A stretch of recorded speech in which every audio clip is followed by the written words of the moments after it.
ایوار باش تماشاوان هجا هم بخیراتن برنامه پانوراما هفته یا چارپل مدیای تماشاوان هجا ایروجی امی بویرن هفتیا چویی و علاقه دراوی به روژوا کردار هیا به دشی رو بکار می دائمی چارپل مدیا و هجا امی شروع و آنالیز بکن شروع بکار می ایرو برز بایرام آیاز و محمد سلیم و زنه کک بایرام تو بخیراتی؟ سرچاوره سلافشته و کک سلیم و زن تجی بخیراتی؟ خیلی داده سپاس تماشاوان نجا شیروکار ما هون جنیج در ناستکن نحوجه از وان بدم ناستکن شو بایرام آیاز جب برنامه مهر دیاجی برنامه هفکار ما سالم چلکر کو برنامه خوابون آماده که مجبور دستور خستو آنی اکران پانوراما هفته لکک سلیم هر وها مزن جبو زاراوای زازاکی کرتکیجی بشتاری گلک برنامه من زازاکی کرتکیجی و سپاس کک سلیم و هر وها کک بایرام تماشاوان نجا جیرو پی و هندزانن ساعت لکردستان نال لأوروبا ساعتکی هات پیش دستن جیرو پی و ساعت برنامه من کردستانی و ساعتک زودتر بین وشاندن یعنی اف برنامه بری ساعت ده کردستانی دهات وشاندن جیرو پی و ساعت نهاده وره وشاندن نه ایواره باشه بیزنوات خوازی ام درباسی روژوا خواهی را ببینم که ام بنرم پیشی لیبری که ام درباس ببین از خوازم بینم بیرا تماشاوانان جی براستی اگر پرسین وان هبن برا پرسین خواه بنفسینن کرد و زلال داویا برنامه ده امی برسوا پرسین وان جی بدن باشه که ام بنرم ایرو در روژوا مده چه هیا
بله تماشاوان هجا مجار ما ایرو اون مخابن هفتیا چوی دو زاناین کرد هجا جیانا خواه دستان کوچا داوی کرن ایرو جی خبرک ج ایریوان هات خبرکار رادیو ایریوان کرم سایات کود رادیو ایریوان دکار کرد ویجی کوچا داوی کرد 16 مه دیروکناس پروفسور دکتر کمال مظهر جی باشور کردستان جیانا خوش دستابو بریا دو روژا جی امجنه جلوه ناستکن پروفسور دکتر قادری یلدرم که برهمین خوین کلاسیک پرترته ناسین وی جیانا خوش دستابو لنخوش خانه کک بایرام و کک سلیم هونه جبوان چه بیجن دست بکده ام بوان دست بکن کک بایرام همه تو دست بکن دست بکه بان هر دو دیروکزان زان و زمانزان و تئولوژی ما دیروکزان دکتر کمال مظهر و کک مامستا قادری یلدرم هر وسا ریوبری رادیو ایریوانی خدمتکار زمانی ما سیاد برێز و حرمەتوان ببیرتینم یعنی ئەوانە سەرمیانێ مە زانیاری چوون بتایبەت کێک قەدری مامۆستا قەدری دشست و 2 سالیە خۆدا کو هێژ دەمێویە کامل بوو کوژمێرە gelekî berhema bide me ji dest da em birêz û hirmet wan bibîrtînim mixabin. Kek Selîm bi rastî em xemgînin yani bi mirina her du alimên Kurd Doktor Kemal Mazhar û Profesör Kadrî Yıldırım û her wiha Keremê Seyyad ji Radyo Erîvanê sê kes ji bo Kurda kesên mühîm in, şexsiyetên mühîm in bi xebata xwe, bi îlma xwe, bi zanîna xwe însanên hêja bûn û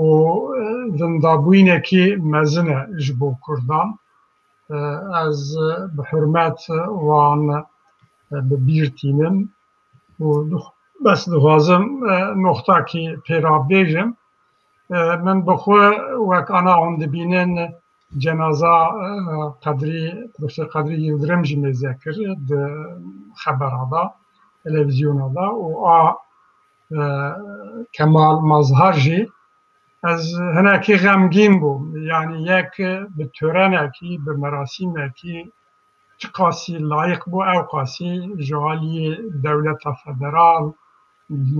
dezgeh û sazgehên Dewleta Federal Başûrê Kurdistanê hat pêşwazîkirin û hat axê spartin ji bo me Kurda serfîrazî û şanaziyekî mezin bû ku em Kurd karibûn hêjayê xwe wiha kesên wiha xwedî derkeve. Dinê Profesör Kadrî Yıldırım yani xelqê me bi her awayî xwedî derket lê cenaza wê daxî müdaxele hat tekirin hêzên dewletê nehîştin sembolên ala Kurdî ya ji sembolên Kurdî bîne li ser cenaza wî bûn ew qas tehqîrkirin, ew qas tecîzkirin bi rastî Kurda heq nekiriye û vêya dide xuyakirin ku meriv xwedî meriv hebe, meriv bi qîmet e, xwedî meriv tune be wiha dibe ew jê bi statûya Kurd eger xwedî statûyekî din, xwedî dewletekî din karin xwedî li însanê xwe derkevin. Ew jê du numûneyên berbiçav in xelqê me bêguman wan du tişta bide berçava û baş dibîne. Erê bi rastî do wan dîmenan me jî dît me xemgîn kirin polîsan çawa ala Kurdistanê ji ser tabûtê wî radkirin û gelek Kurd li hemberî wî derdiketin. Ez dixwazim çend têbînî li ser Profesör Doktor Kemal Mazhar bidim. Ew bi xwe ji Kerkûkê di sala 1939 de jidayîk bûye. Li Zankoya Baxdayê Koleja Edebiyatê xwediye piştre çûye li Sovyetê xwendina xwe dewam kiriye. Berhemên pirtir dîrokî nivîsîne li ser dîroka Kurda nivîsiye. Yek ciwan li dîrokê jin biye. Ya din têgiştina rastî li şûna rojnenûsiya Kurdî de. Wekî din çend rûpel ji mejûyê gelê Kurd du cîld nivîsîne û wekî din jî xebata rizgarîxwaziya Kurd û Azerî li Îranê û kitêbek din jî ku Balkêşek Kurdistan li salanî şerî yekemî cîhan de ew jî kitêbên wî bûn. Kek Kadrî Yıldırım ji xwe em giş ji nêz de nas dikin bi rastî yekî hêja bû heta niha bawerim nêzî 14 pirtûk nivîsîne ji bilî maqaleyên xwe. Kek Kadrî jî ji Diyarbekir ji navçeya Licê bû di sala 1950 de hatibû dinê. Wî li Üniversite Harranê Fakulta İlahiyatê temam kiribû. Piştre li Üniversite Dicleyê mamostetî kir. Piştre di sala 2010 de jî bû profesör.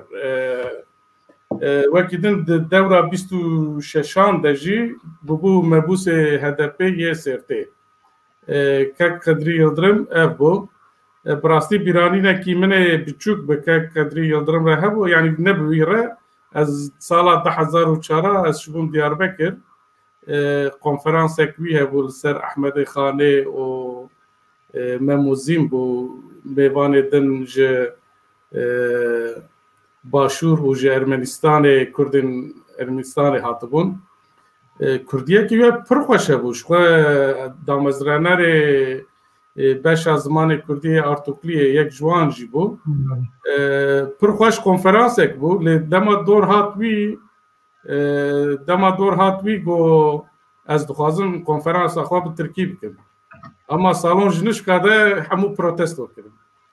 Gotim ya tu çima dixwazî bi Tirkî bikî? Tu Kurdiya te pir xweş e, tu ji bo çi dixwazî bi Tirkî bikî? Li ser daxwaza temaşevanan bi Kurdî kir. Xuya sala 2004 bû hîn tirs hebû, dirsa dewletê zulmê van tişta hebû. Lê Kurdiya wî bi rastî pir xweş bû. Bi rastî Qedrî Yıldırım hevkarê me Yaşar Abdulselamoglu di programa xwe diyaloga akademîk de çend caran xwest wî bike mêvan. Carkî Kek Yaşar nexweş ket. Pişt re beriya 2 hefta me amadekarî kir, me afîşî hema bêje hazir kir nexweş ket, me betal kir. Wê bibûna mêvanê çarpel medyayê. Lê mixabin nebû, me nikarbû wî wek mêvan bikrana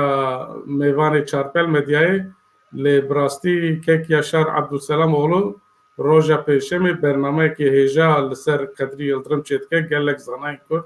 wek Malmî Sanij û Saîd Beroj û Ekrem Înan û hinkê din wê beşdar bibin û li ser xebat û rola Qedrî Yıldırım wê bernameyeke girîng çêkin. Bi rastî wekî din jî min bihîst ku Qedrî Yıldırım li derekî behs kiribû. Kek Qedrî Yıldırım dersê xwe yên olî ji apê min girtiye. Feqiyê apê min biye. Wî bi xwe gotiye apê min meleyekê hêja bû, Mele Mihemed. Li gundê ku lê feqîtî kiribû ez pir cara çibûm, belkî min biçûkandî pêr lîstime jî haya min jê çê nebiye. Feqî bû, feqî apê min bû. Min li derekî bihîst ku wî wergotibû. Yani ji bo wî jî em wî bibîrtînin. Spas ji bo xebata wî Qedrî Yıldırım.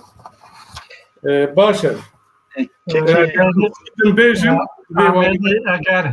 destûr hebe du tiştên dinê ez dixwazim bêjim. Fermo. Tabii Doktor Kemal Mazhar me nivîsandinê wî kitabên wî nas dikir û navê wî û me jê bi rastî sû digirt yani ji kitabên wî ewkên nivîsên wî filan perspektîfê me ve bikir. Lê mamosta Qedrî, Profesör Mamosta Qedrî me rast û rast ev nas kiriye û hem jî nêzda ji ber wî bêtir tesîr li ser meriv dike. Yani di wî menê de jî meriv dixwaze ewa hîsên xwe bîne zimanê. Rahmetê Mamosta Qedrî Yıldırım gruba me gruba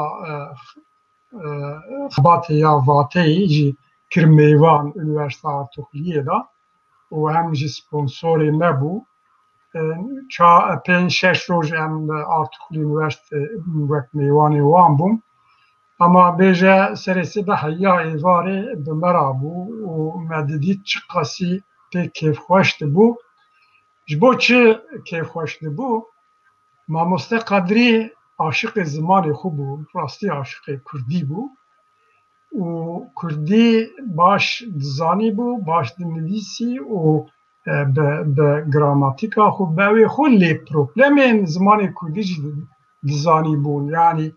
problemên lehça û problemên zimanê Kurdî îro wê sibê çawa beloma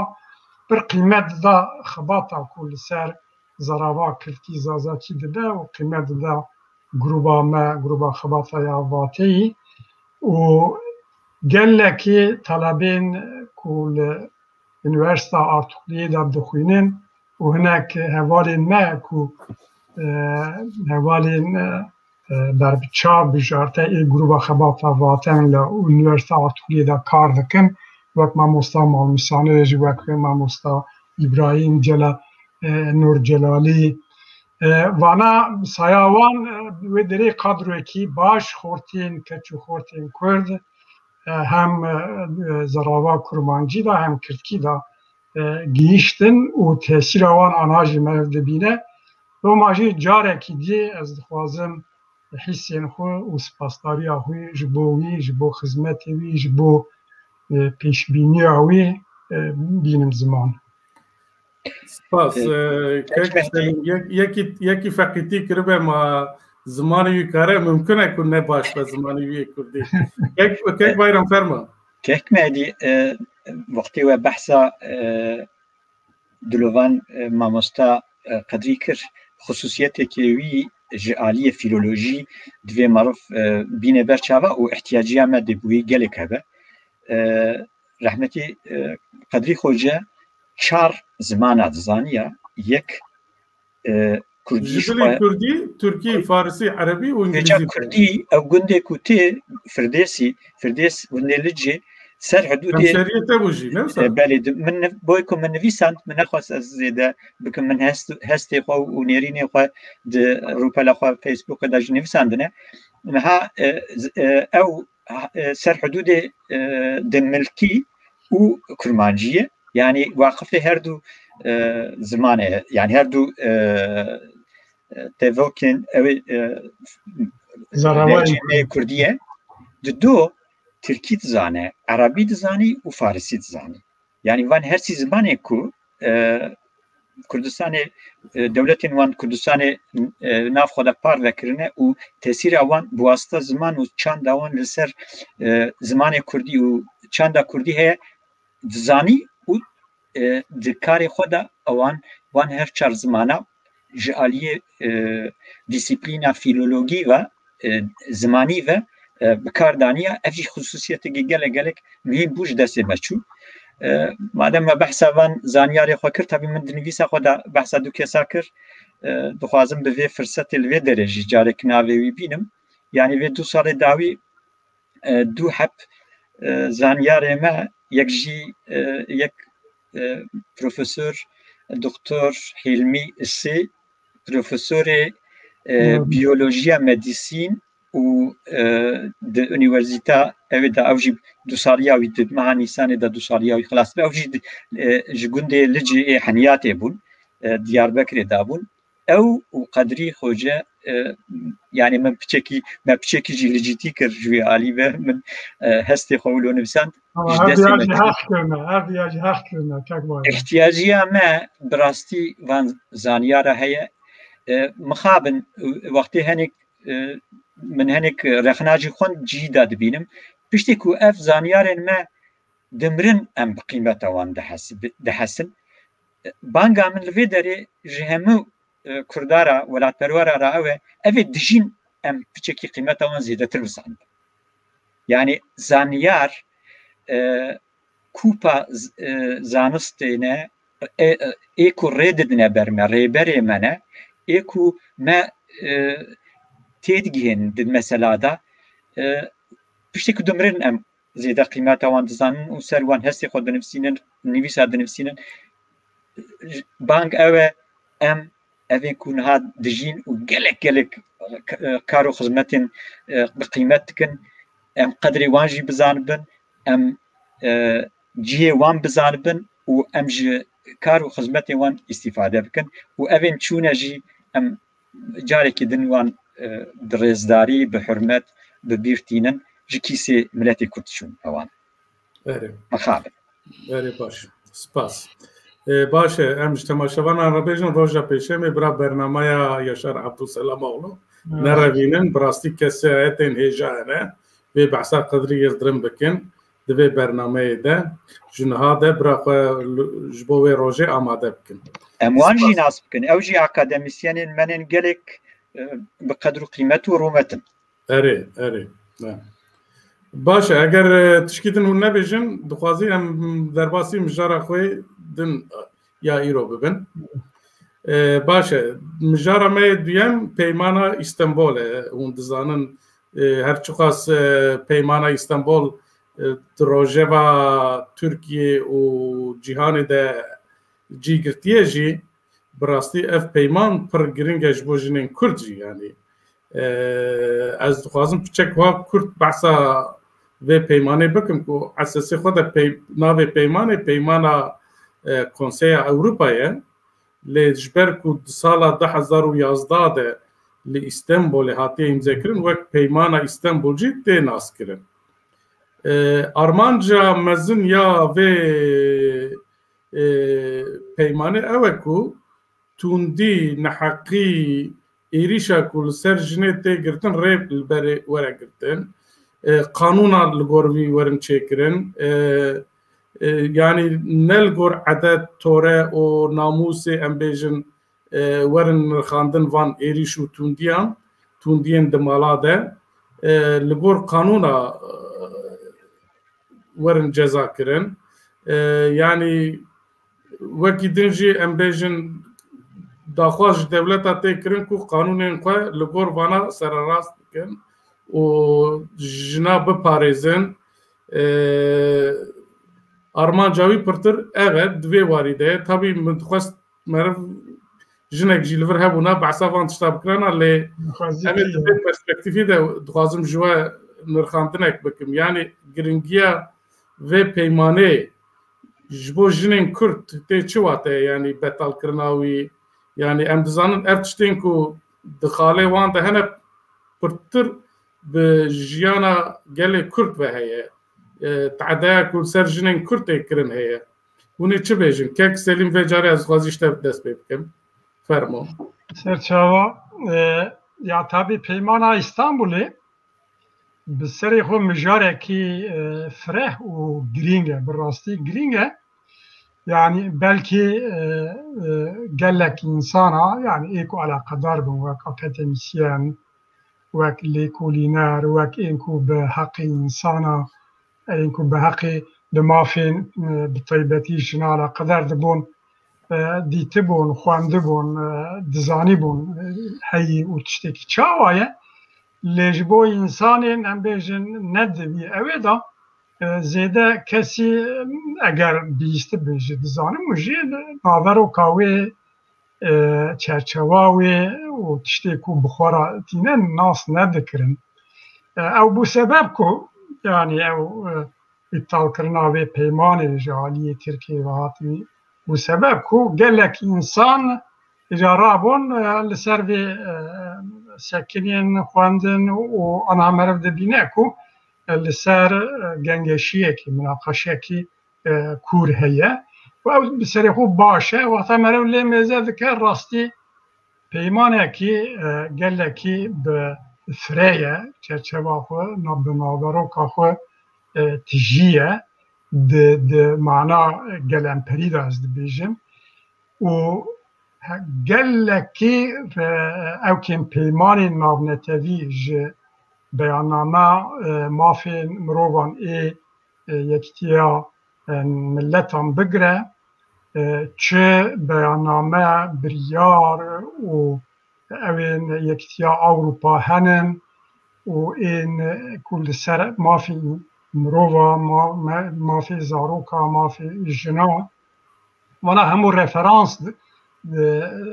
nîşan dide referans digire û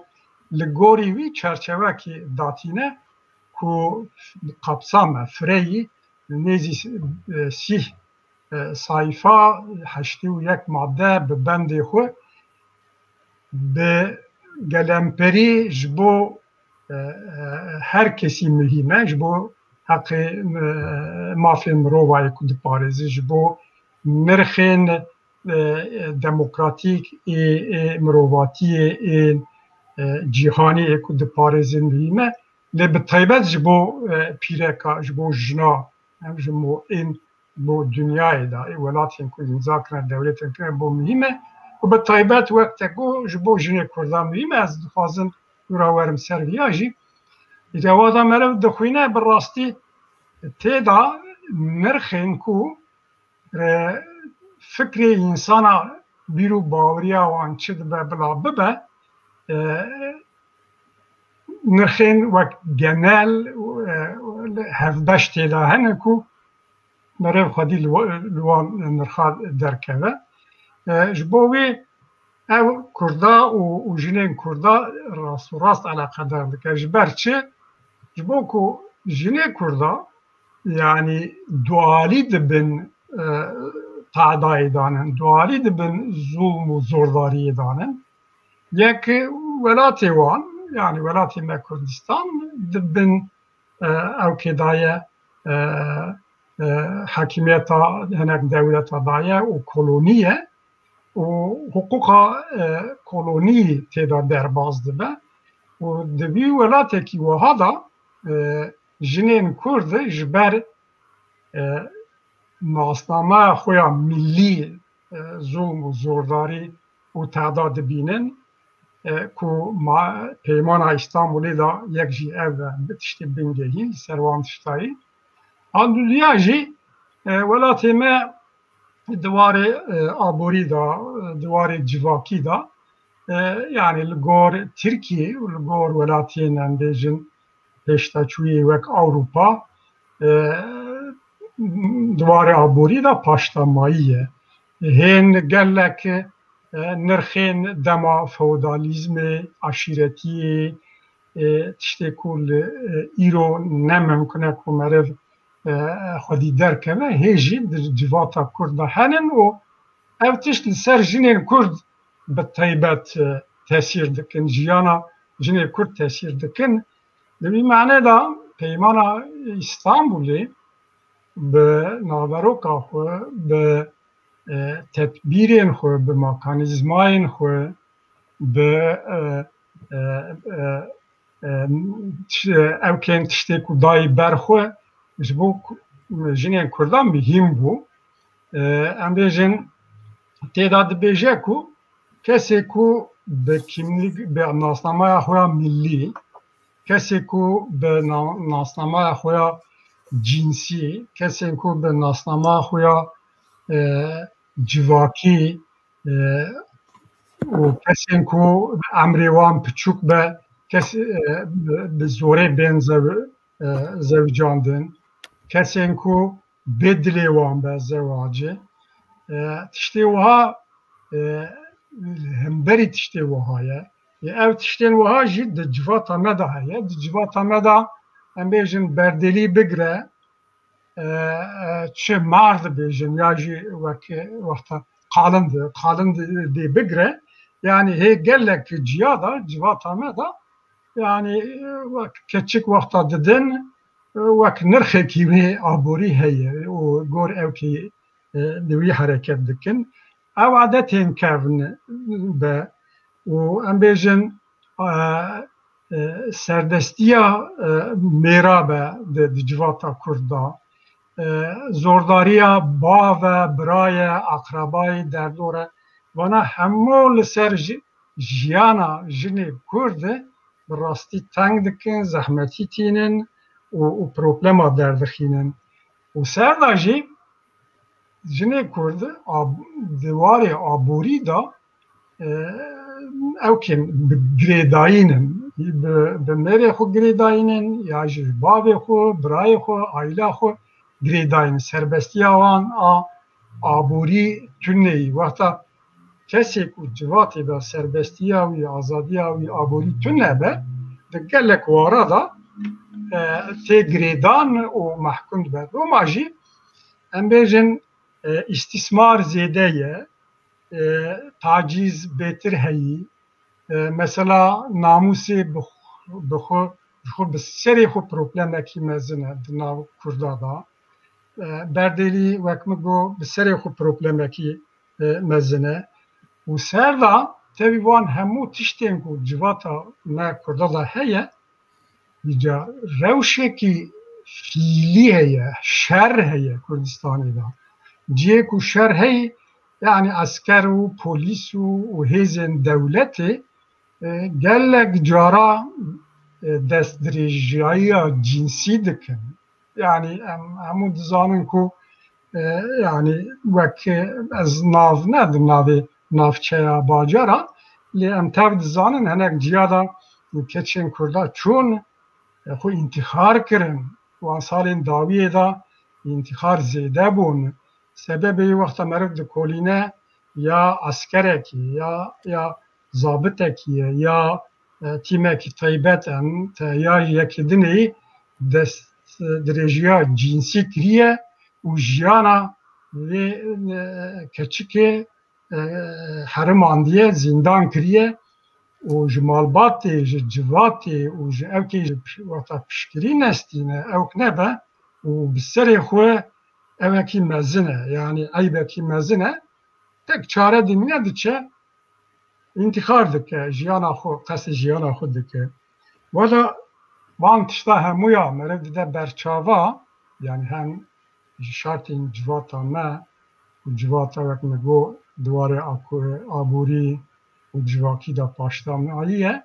û serdestiya hêzên dewletê kolonyalîzmê werkirine ku jiyana jinên Kurda kirine wek cehennemekî yani ev peymana İstanbulê hinek rihatî danî hinek serbestî danî jinên Kurda ê ku hêdî hêdî şiyar bûne xwende ên dinyayê taqîb dikin ji vê hukmên prensîbên û armancên peymana İstanbulê îstîfade dikirin belkî em mêr bi taybetî me taqîb nekirîne lê jinên Kurdên ku wiha aktif di wan tişta da henin jê lêgerînê dayê tiştê wiha îstîfade dikin li gor wên rêxistinên sivîl ê pîreka ê ew ê ava kirine henin û ji wî ewkê jî ji xwe wek bingeh qebûl dikirin tiştê wiha gava dibin welatekî de Tirkiye da jî îndirekt be jî bi vî awayî tesîra xwe li ser Kurda dibe û Kurd jê îstîfade dikin di wî manê da îptalkirina peymana İstanbulê yani belkî seraserê Tirkiye da dinyê da ji bo mafê pîreka mafê mirova ji bo nirxên demokratîk nirxên humanîst însaniyetê evekî qayîbekî bû yani lindabûyînekî bû lê ji bo Kurda û bi taybet jî jinê Kurda lindakirinekî bi taybet e îro belkî civata me jinên Kurd bi her awayê tevê ku min got ê ku wî tiştî dikin henin nehatin wî seviyê lê sibê du sibê dikaribûn pir baş jê îstîfade bikire û di qadê navnetevî da jî derketiba heqên xwe biparasta. Spas. Spas. Kek Bayram tu çi bêjî? Destpêkê carekî divê em binêwî xet bikin ev mesele ne mesela jina ye ev mesela mirova ye û eger eslê xwe da gerekî mêr jina zêdetir xwedî li vê meseleyê derkevin ji ber ku ev mesele yani têkbirina gavekî medenî ye vêca mafên taybet ji bo jinê divê peymanê da hatibû naskirin Tirkiye pêşî xwe yek pêşengê vê karî danasîn rastî jî wisa bû İstanbulê de eger em bînne bîra xwe lê piştira ji wê karî yani ji wê gava medenî gava sivîlîze gava pêşkeftî paş ve gav avêt mesele divê meriv biya min divê çarçovê da binêre û ev mesele ne tenê di destê jina da jî bihêle jin derkevin ser piyasa mêr berî jina da divê xwedî li vê meselê derkevin bêguman eger ku jin di bernamên wisa da amade bibin ew dikarin پرسکریکên xwe zor zehmetiyên xwe ji me zêdetir û baştir pêşkeş bikin û da ku pêdiviya ihtiyaciya vê peymanê baştir xuya bike. Lê li ber min ev meseleyekî di warê demokrasiyê de warê mafê mirovî de meselekê medeniyetê ye. Niha ev wekê kekê destpêkê de we pêşkeş kir ev biryareka Konseya Ewropa ye. Konseya Ewropa 47 endamê xwe hene. 47 endamê xwe hene. Eva ne ê Yekîtiya Ewropa ye. Yani Yekîtiya Ewropa jî di navayê de ye Konseya Ewropa ye. Yani Belarusya û Kırgızistan, Kazakistan ne têda yani ew cumhuriyetên din hemî endamê vê elîne. Wextan mêzekin ew cumhuriyetên ku vê peymanê hetanî anha qebûl kirine غینê Bulgaristanê endamê Yekîtiya Ewropa hemî hetanî niha di yani kirine perçeyekî ji hiqûqa xwe ya navxweyî û Türkiye berî gelek dewletên Yekîtiya Ewropa endamê Yekîtiya Ewropa bixwe vê tiştî di meclîsa xwe de derbas kir ama yani ji vê derê paş ve gav avêt wextê meriv li nexşeya wan welata endamên Konseya Ewropa mêze dike ê ku vê tiştî hêj vê peymanê li welatê xwe nekirine perçeyekî hiqûqi em dibînin ku gelekî wan yani welatên ku ne bi sîstemekî demokrasî têne rêvebirinin. Rusya yek ji wan e mesela. Vêce çima li Bulgaristanê ev peyman hetanî niha nehatiye cîvecî kirin alî hiqûqî de nizanim. Nokta herî mühim li Türkiye jî nehat bû cîvecî kirin jin daxwaz dikirin ku peymana İstanbul were bi cîvecî kirin yani lê Erdogan bê ku qanûnê xwelgorî çêke betal kir yani vê peymanê. Li Türkiye di meclisê de derbas bû perçeyekî ev peyman bû perçeyekî hiqûqê lê evî wan şidand em dibînin van salên dawî Tirkiyeyê ne tenê vê warî de warên din de jî warên maf û azadiyên bingehîn û çerçeva maf û demokrasiyê de Tirkiye her diçe yani ji sala 1916 vir de ji wê ewî paş dikeve sîstema wan teng dibe û pêra ya herî dawî rastî ev biryara ku di şevekî de yani bi imzayekî serokê Komarê Erdogan hate dayîn ev yani li derve jî me hemiya di medya derve de jî me teqîb kir yani wek lêdanekî wek têkbirinekî nû ji bo mafê mirovî bingehîn li Tirkiyeyê de hate hesbandin û wisa jî.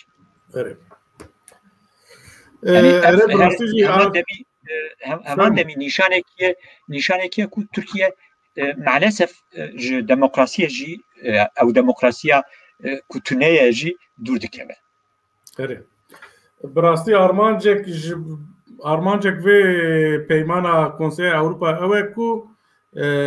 zilaman li hember jinê fikrê wan biguhere yani ku wek hevî hebe di navbera wan de qanûn li gor wî werin rastkirin peyman ji dewletan daxwaz dike ku di qanûnê xwe de wekhevî çêkin li ciyê kar müdûr şef amîr vana werin perwerdekirin ku bira wekhevî her tip di nav jin û zilama de hebe wekî din kesên ku jinên ku tehdîdî dibin şîddet yan jî tundî dîtibin alîkariya psîkolojîk stargeh derman van tişta bigirin lê vana bi rastî pirê cara em ji rayadarên Tirkiye jî dipirsin ku behs dikin dibên em ê vana çêkin em çê dikin لویا بتال کردن حتی گوتن هات سری کو تدی بری اردوغان دگو ام ناکرن یکیتیا اروپایی کریتری وانی کوپنهاگن هبه ام جیش خور کریترین آنکره چکن ام ریا خو بریا خو ده هرن دگو ایجا آنا جی گوتن ورکنه که نحو جای ام پیمانا استانبولی بجیبینن ام اشخور پیمانا خو بخوا چکن لهمبر جنان قانون خو چکن بانا چکن yani gel o ve çağı mesela madem ki vardı gotun jboçi yani Erdoğan betal kır yani sebep kara çıbe yani kek bayram sebep kara çıbe jbela az fazla tişki bejim brasi bana hingotun tişki uzatı ne berdevken Erdoğan irodse roje ahaftın adıkın beyan adıdın dibejin ku sistema me hatiye guertin und zan Erdoğan dışarı de kararda hukuknaz dibin ku ne hukukiye biya المحالفات دبين حقوقية أو دبين حقوقية إجا أكيبا أردوغان دبجا سيستما مهاتية جوهرتين ونهين نزانكو أف سيستم شوايا هيا وجهتنا يعني قالوا أردوغان قانون جوهرتية حقوق ناس نزانن يعني جي محالفات نزانه يعني سدم كارت شبه يعني از جوهر ديجي برسم جبوتش أردوغان و پیمانه بتال كر يعني یک bayram ama dışarıda da söylüyor. Kekmedi daha mesela yani iptal kırna ve şaliye civaki kültürü da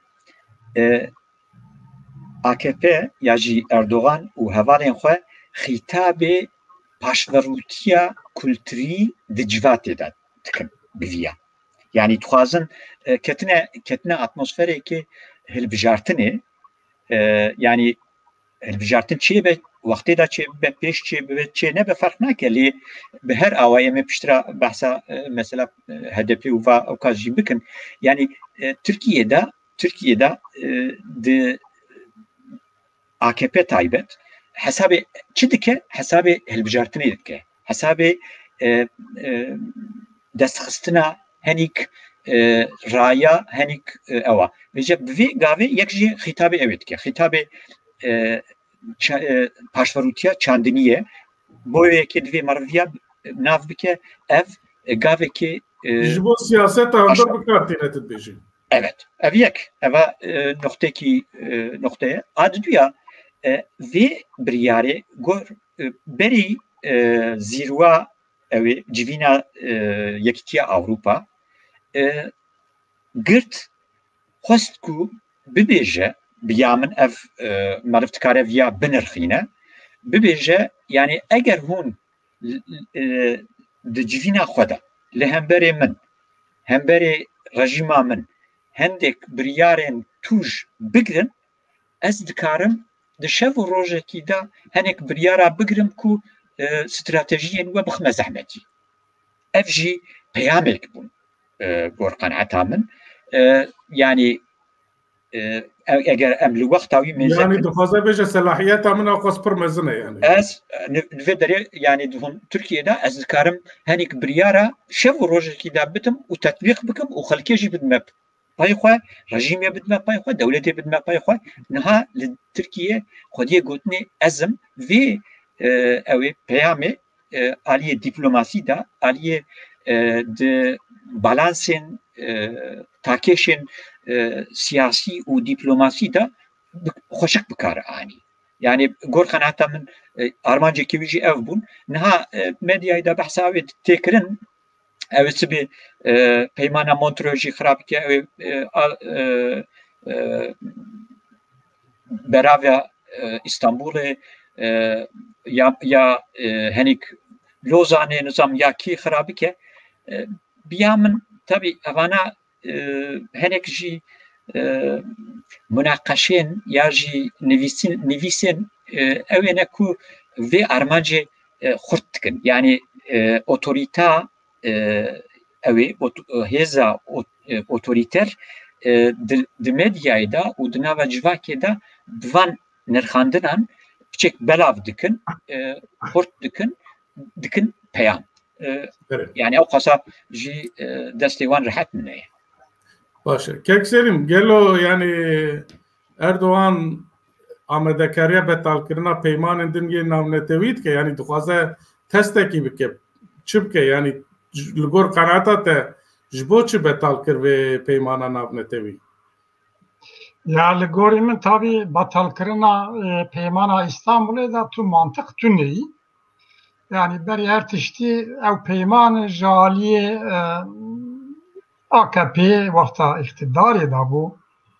و هاته قبول کرن و وک پی اشتخار دکرن Avrupa دگوتن اشتوای ام و پیمان بری وجه ام قبول دکن و وای استانبول دا قبول کرن و وکا کو هم بری ولاتین Avrupa و یکتیا Avrupa وک اوکی کار بینن aynı Erdoğan Vicare tersi bildi ki yani müçahit işteki pır gaveki mühim bu işteki peşketi bu o iftihari medari var bu li anaji vek civata me xaradık vek ahlaki civati xaradık vek neslin nuha u en paşa roji li servan xaradık وک جوات آمد دواره بیرو باوری و کلتور و دینی دا وک تحریبات کی بخوراتینه و به طیبتی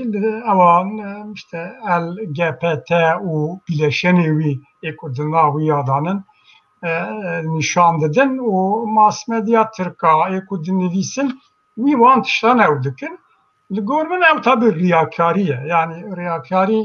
termeki evet hem diniye hem siyasiye riyakariye eşber kutişte kuvan bixu ki îro bi destê xwe îtal dikin ra dikin ev tê vê vateyî ku Erdoğan insanekî pragmatîst e makyavelîst e û konjektürel hereket dike do karibû rihat wê peymanê qebûl bike û bêje vay me tiştî peymanê qebûl kiriye û wek serfîraziya xwe hembêra xwe îro zî wiha dibêje tabi di binê wî de tiştekî heye yani li gor min Tirkiye hatiye noxtê ku yani piştî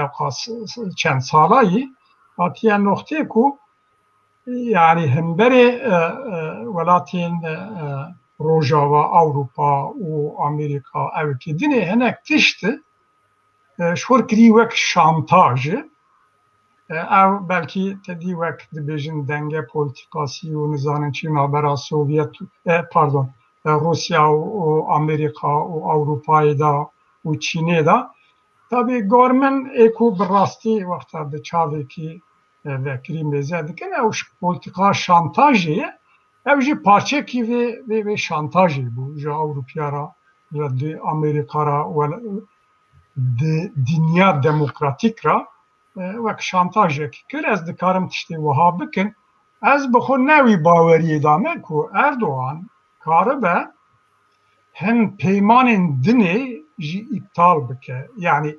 peymanên ku îptal kiriye ew jî dizane fê çi manî eger mere bikolîne baş bikolîne peymana İstanbulê erê ji tarafa ra mükellefiyet tîne berpirsiyartî tîne û filan tişta tarafên ku imza kirine lazim e pêk bînin bikin lê şartekî têda tuneyî ku yekalî tarafek nikare ji xwe ji wî peymanê paşta bikişîne ya jî îptal bike ew ji bo wî rihatiyekî tîne yani müeyide jê ra tuneye ne wek peymanên hinek peymanên navnetevî henen ku bi dewleta ra ye li ser menfaat û înteresa dewleta ye û dewletên dinê jî tarafin vana rabe wek Montreux wek ên Boğazê ya jî peymanên ku dewlet tarafin û hem menfaatê wan yên aborî hem siyasî hem askerî têdanin destan vana nikare tiştekî wiha bike û ew jî dizane di vîya da xeter e rojilata behra spî tiştê ku diqewimî vîya da îsmat kirin ku heya derekî dikare gava bêje biçe ew jî wek şantaj wek بيجي واي ام دكارن وها بكن وهمبري هندر همبري خلقي خو وان تشتان بيك بينا وی معنی دا او مساجه کی بو بهتر هندر رابو او کتلا محافظه کار رابو کو وای ام هی خودی هزم وای ام دکارن هم بره اوروپا جی هم بره امریکا جی او دیجی او بن تشتکی وها بکن و او کسیم محافظه کار و هن جواتا ترکادا وانا سری وان دا هم بری AKP هم بری اوی دا پیچکی او چی بوی یعنی وقت بری به هر آوایی نبوارانش و پشتی ابطال کرناوی پیمانی هنک لیکولین و هنک آنکت و پرس نشان دادن کو یعنی دناو کتلا محافظه کار این کو رید دادن دنگ دادن AKP که ناوان دا جین راحتیه که بخورا آنیه لی دوی ویاجی دکه او تشکریه کو خو کنسولیده بکه کسی کو بوارانن رید دنوانا کنسولیده بکه جبو پیش روژه او خو وندار نکه او تشتکی وهایه کو یعنی ناو خدا درتیه کی بنگه اوی پولیتیقا او که جیتونه یعنی وک مادی زمینه که جراتونه کو رابه بیا هم بری اوروپیا اویندنی کار بینه از بخون نوی باوری دانا باشه تگوت کو ککسلین تگو باور ناکم کو اردوان کار به پیمان دنیای ناونتوی بتال بکن تو زانی بریا کو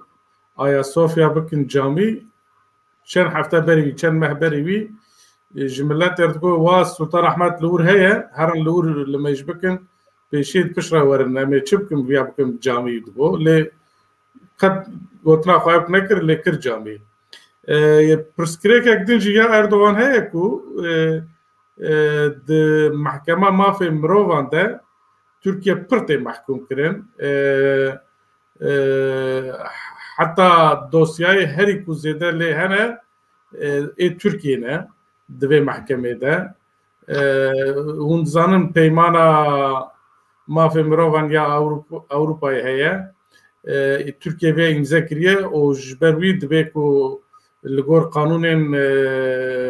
محکمه مافی مروان یا اوروپای تف بکره هر چقدر جانا دوین او چیب ترکی باغلایıcı değil tazminat pırdedin yani AKP em gişti zanın ku tücari داخواز ناخوازه کو ببه اندام یکیتی اروپا هر چی خواست دبیجن جی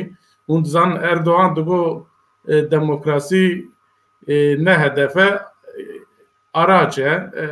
yekitiye Avrupa jî bo vî jî ertim dibêje yanî bikartîne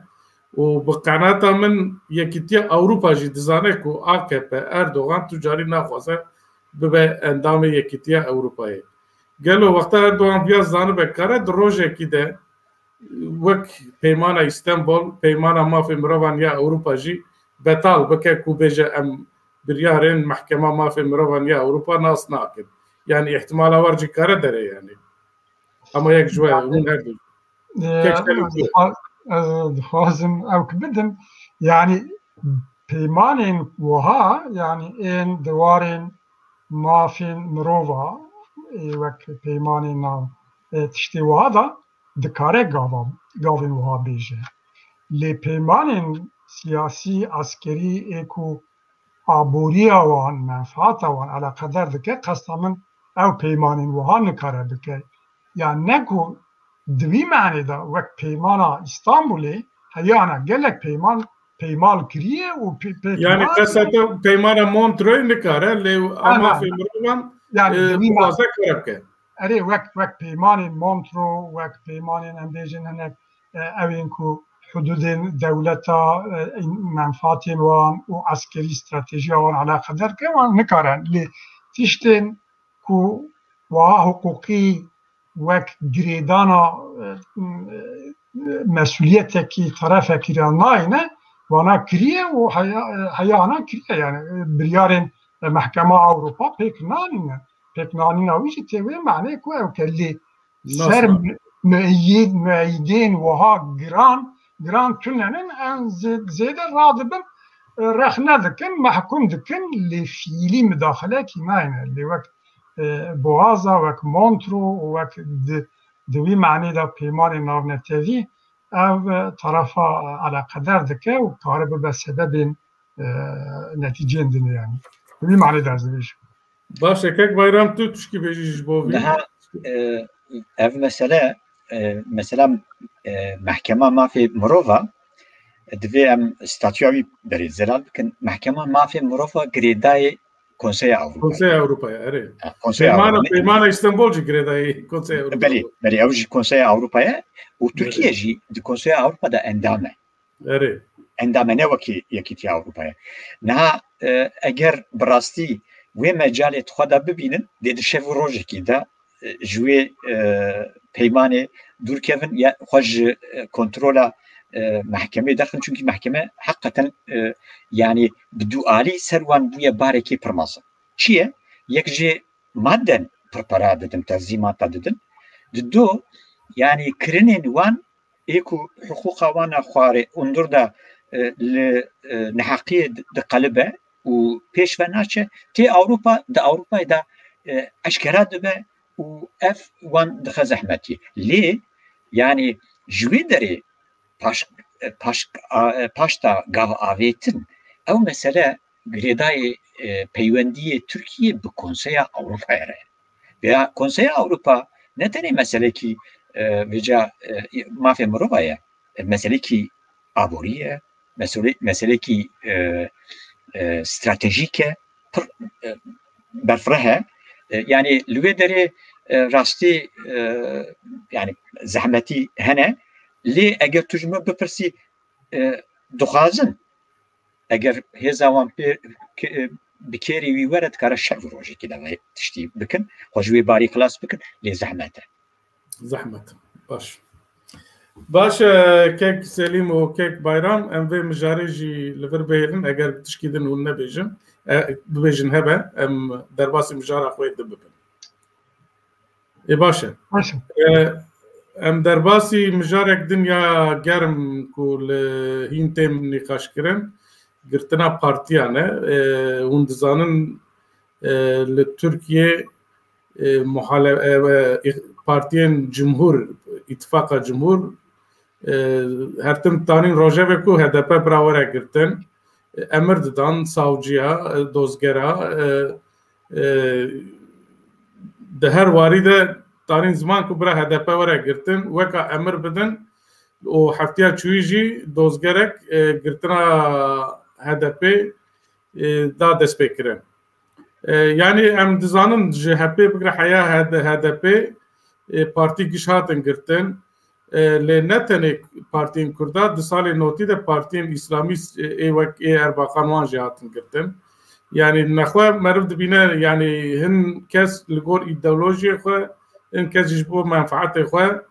بارتيا ددن قرتن لتركيا نلغور قانونا قالوا جبو وكيتنجي هن بارتين كرد وك كردستاني تين ناسين در حق وان دجي دوز هاتنا فكرن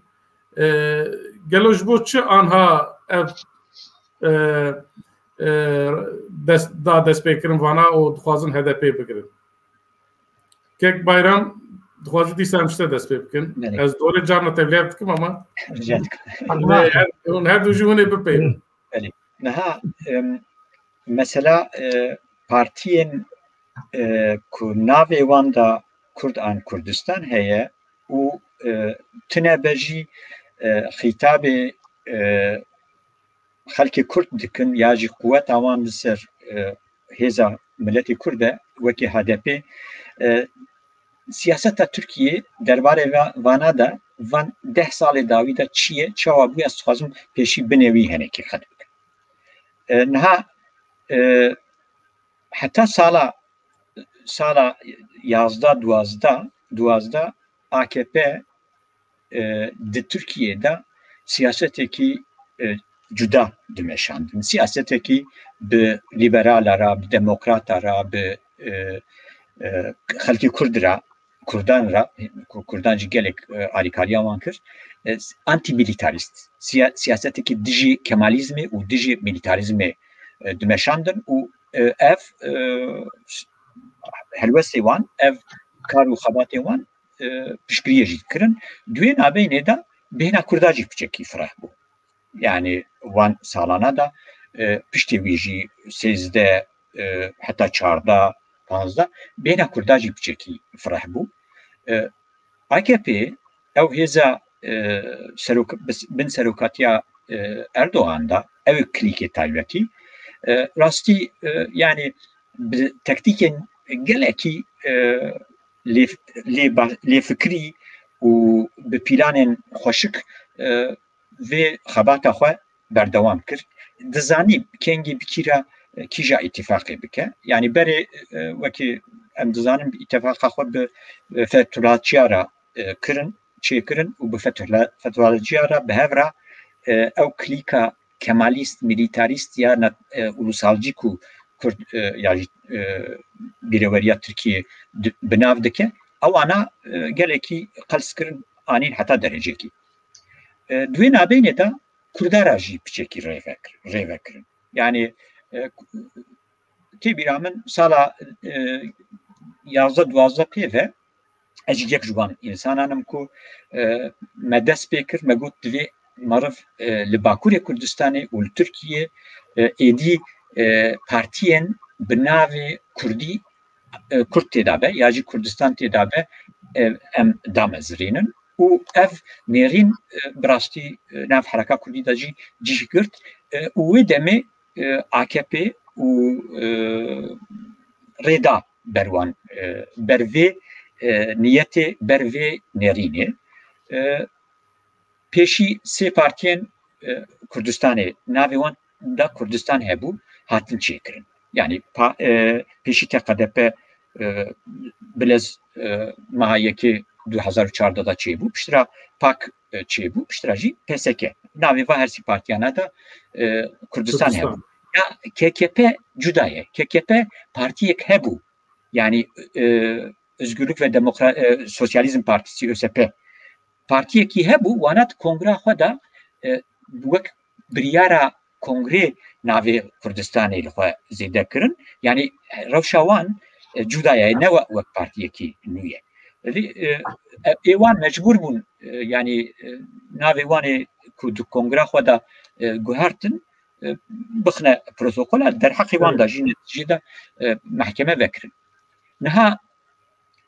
yani eva her sê partiyana her sî partiyê ku esas bi navê wan da Kurdistan damezirandina wan ji wê demê ye. Yani demê heta 11 heta 14-15 ji wê atmosfera siyasî ji wê peywendiyên siyasî ye îstîfade hate kirin ew gav hate avêtin gavên bajin jî gavên pêşkeftîne jî yani di Tirkiyê de û li Kurdistanê de nav Kurda da yani di zaniyariyê de di siyasetê de pencerekî şibakekî nû vekir deyekî nû vekir lê 2016 pêve 2016 pêve piştê wê ew ê Tirkiyê de bi rastî bi ser û bin warê siyasî de guher yani piçek beriya wî ye jî lê esas piştê wê Fethullahçiya ku nav lê dikin piştî wê derbe awane ahenekê dine ferq nake lê guherî Tirkiyê'de êdî Tirkiye û AKP ji siyaseta xwe ya berê xwe vegerand û bi hêzên din re bi hêzên ku siyaseteka klasîk didomandin ya berê bi wan re îtîfaqa xwe çêkir bi wê pêve siyaseta wan a ser bi Kurdara jî guherî. Mesela KDP û êdin 2016 da havînê kongreya xwe KDP Bakur kongreya xwe çêkir biryar da ku partiyekî yasayî bi hev re hemî bi hev re çê bikin payîzê çûn bi 200 24 insan hemi dosye wan evkê wan hazır ku ew işi teslim bikin wezaretê da wan bernedan hundir jî wan bernedan hundir nexistin hundir jî yani wê demê ev Solmaz heye texmîn dikim rojnamevanekî di sözciyê de nivîsan ew ê demê İsmail Solmaz İyi Parti jî amadekariya wî hebû ku were damezrandin vêca milletvekîliyekî MHP veqetiya bû dixwastin İyi Parti çê bibe zûtir tevê İyi Partiye bibe di meclisê de ji Soylî pirsî gote me agahdari girtiye hûn rê li ber danîna partiya digirin hûn çima nehêlin ku partî çê bibe Soylî di meclisê de cevap da got ev mesele te eleqa wî bi damezrandina İyi Partiye tune ye me agadariyekî girtibû ku taraftarên Barzanî li Tirkiye ew datînin partiyekî damezrînin ve tedbîr li biriya savcîtiyê tedbîrê xwe girt ku ew partî çênebe rastî jî ew bûn yani dev ji ew berde ewreqa jî ji destê wan girtinê berde nehêştin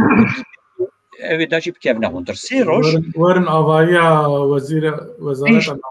wan nêzik jî nekirin nehêştin şehadê wan jî hemî wayî li ortê ne sê roj li Enqerê man sê roja jî çûne pêşiya ew bernedan yani guhertina siyaseta Türkiye esas 2016 payizê pê ve bûyê bûyerê êdî diyar bû yani Türkiye vêca biryarên wisa gelek cara wê çaxanê zî me xwend dibêje Soylî kiye vê biryarê bide Soylî biryarên wisa ew wezîrekî nade biryarên wisa dewlet dide biryarên rejîm didin yani rejîm rê bervedike partiyên bi navê wan Kurdistan da hebin jî müracaatê wan digire ne tenê Kurdistan wexta daxwaza zimanê zikmakî dikin ew jî dibe sedemê girtinê ez ê werim ser yani niha meعنawî yani ew ê dema destpêkê dema ku bi Kurdara diyalogek hebû hesab çi dibe hesab û kitap û pîlan çi dibin bila bibin wê demê ji wê derê Kurda îstîfade kir wan gava avêtin gavên serkeftî lê 2016 payizê dawiya payizê pê ve ew derî ji bo Kurdan di Tirkiyeyê hate girtin vêca ne denê navê wan nav da Kurd hebe Kurd nebe vê dawiyê em bûne şehat ku İnsan ve Özgürlük Partisi navê xwe danîne navê wan da Kurd jî tune müracaata wan jî qebûl nekirin piştî wê müracaatê me bihîst grûpekî ji hevalê PDK Bakur ku veqetiya bûn wana jî çûn müracaat kirin ew wana biraderana jî dibêjin divê ême jî me yani qebûl nekirine alindî belgesî nedane filan yani meعنawî di Tirkiyeyê de ji 2016 vir da êdî damezrandina partiyên yasayî ji bo Kurda bi de facto kanûnî manûnî ne yani ev tişta da kanûn manûn tune ye yani no gorî kanûnî xwe gerek müracaata qebûl bikin û ew dikin mesela HDP tiştekî cuda ye ez jî batama bir mesela HDP tiştekî cuda ye mesela HDP divê marif yani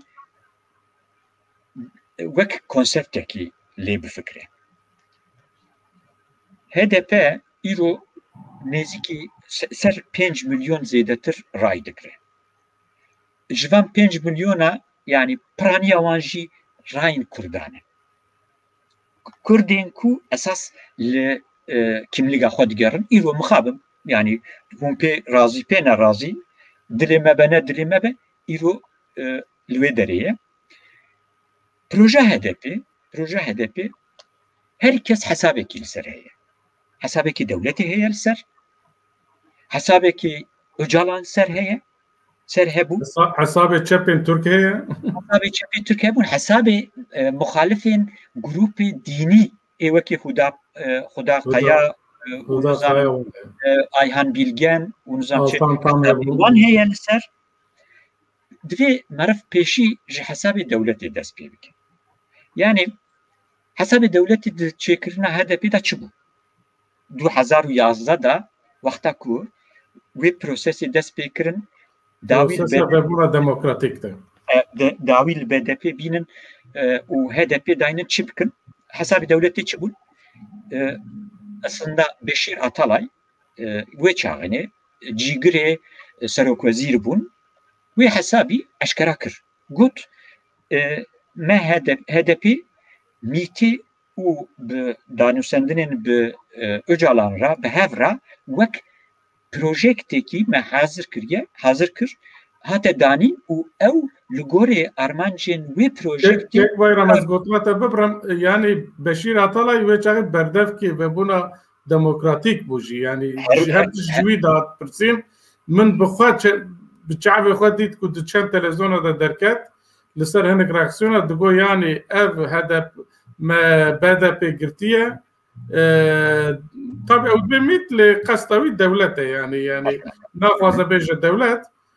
dibe yani li İmraliyê bi hevra li hev kirine partiyek ku Türkiye'yî bûn yani bibe partiyekî Türkiye'yî me ava kiriye yani di çend televizyon kanalên televizyona de me bi çavê xwe dît yani temaşe kir hesabê dewletê çi bû hesabê dewletê ew bû yek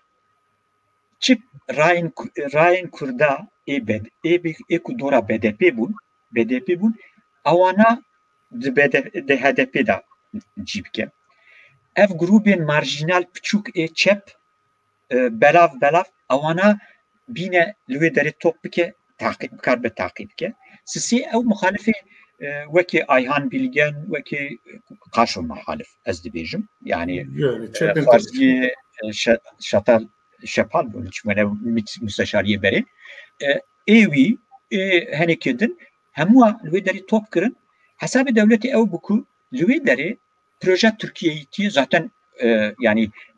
îdeolojiya wî ku hinek kesên dora PKK navê viya dikin dibe paradigma gorê paradigma Tirkiyeyî li wê derê siyasiyen nasnama Kurdîtiyê hêdî bidin bîrkirin di nava gotina û çerçeva siyaseta Tirkiyeyî de tesîra wî daxin proje ev bû başa kek bayram madem ki proje ev bû çima nemeşiye HDP wek wan nekir yan devletê tiştekî dixwast HDP çê nekir yani sedem çi bû yani ji bo çi îro yan jî îro menfaatek din heye yani ji bo wî menfaatê dixwazin HDP bikirin yani sedem çi yani du tiştên din jî em bibêjin yek jî Öcalan jî wê tiştî qebûl kir Öcalan çawa vê tiştî ew kir Öcalan jî xwast duwê diyalogê da wê proje ji xwe ra bike quwetekî û xwe bike muhetabê wê diyalogê HDP çê bû hesabê dewletê û hesabê AKP tiştekî dijî heye bû yani evan hêzana hemî bînne ber hevdû kontrol bikin ama ji biniya sedî dehê da bihêlin biniya sedî dehê da bihêlin ne ku ji sedî dehê derbaş bibe yani rayê wan wê çaxinê dihesiban din dora yani berya wî dora heft bû yani heft û du do bûn digo me em ê vana jî bînin haydi bila yek jî ser were heşt neh û di nehê da em viya bidine seknandin yani hem wan topî ser hevdû bikin dibin navê Tirkiyeyîtiyê da siyaseta Kurdbûnê û nasnama Kurdiyetiyê û Kurdistanîtiyê bitefînin wekî agirekî avêkî li ser agir bikin û hem jî evana wexta ketine hilbijartinê jî negihîşin dehê بمینن بنیا دهیدا جخوا وقتا بمینن دهیدا ناكب المجلس كرايه راي كردا منطقه كردستان ده هميج AKP رادچن يعني va وكا ام دبيجن بلان اكي مهندسيه يا سياسي و جواكي بون دست بكر اما حساب دولتي نجت درنكت شما درنكت شما او دبا اصدقائي عادتوا ما بكن بلكي كيك سليم جي حد ماشي كيك سليم ام شتام اريد خوازي كونكريت تشتكي ببرسي يا جنال لا جنال عين بان برسيك مش جيكر وجبو تشه هدفي وك بروجي هات ناسين لحساب الدولة النهات و كما انا هدفاتي قرتن وهر وهاجي چار پارتین کردستانی جبو چه لهمبر وانجی دوزا گرتنه هاتیه فکرن وک گشتی ادخوازم نرینی خود بیجی yani tabi be gredai siyaseta iktidarı eftişte kısmen kek bayram izah kir gorminci yani AKP de devra avul iktidara xo adudiya da به کردا احتیاجی آوان به کردا هبو ام دزانن کو به کردا را ضمنی اتفاق جی کر حتی پک درجه پک جی تیدا و او پروسسا açılım süreci yani çözüm süreci çıdı gotinci netice ve tişti bu yani AKP emberi vesayeti yani militarizmi emberi kemalizmi o بوكو وراء اقتداري أو به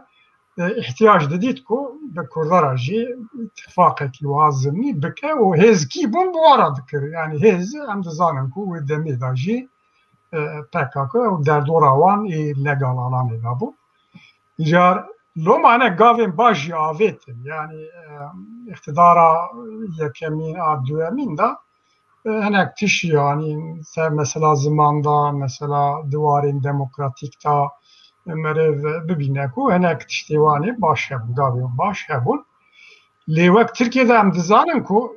parti dikarin bibin iktidar li nikarin devleti hakimi devleti bin ev paradoksa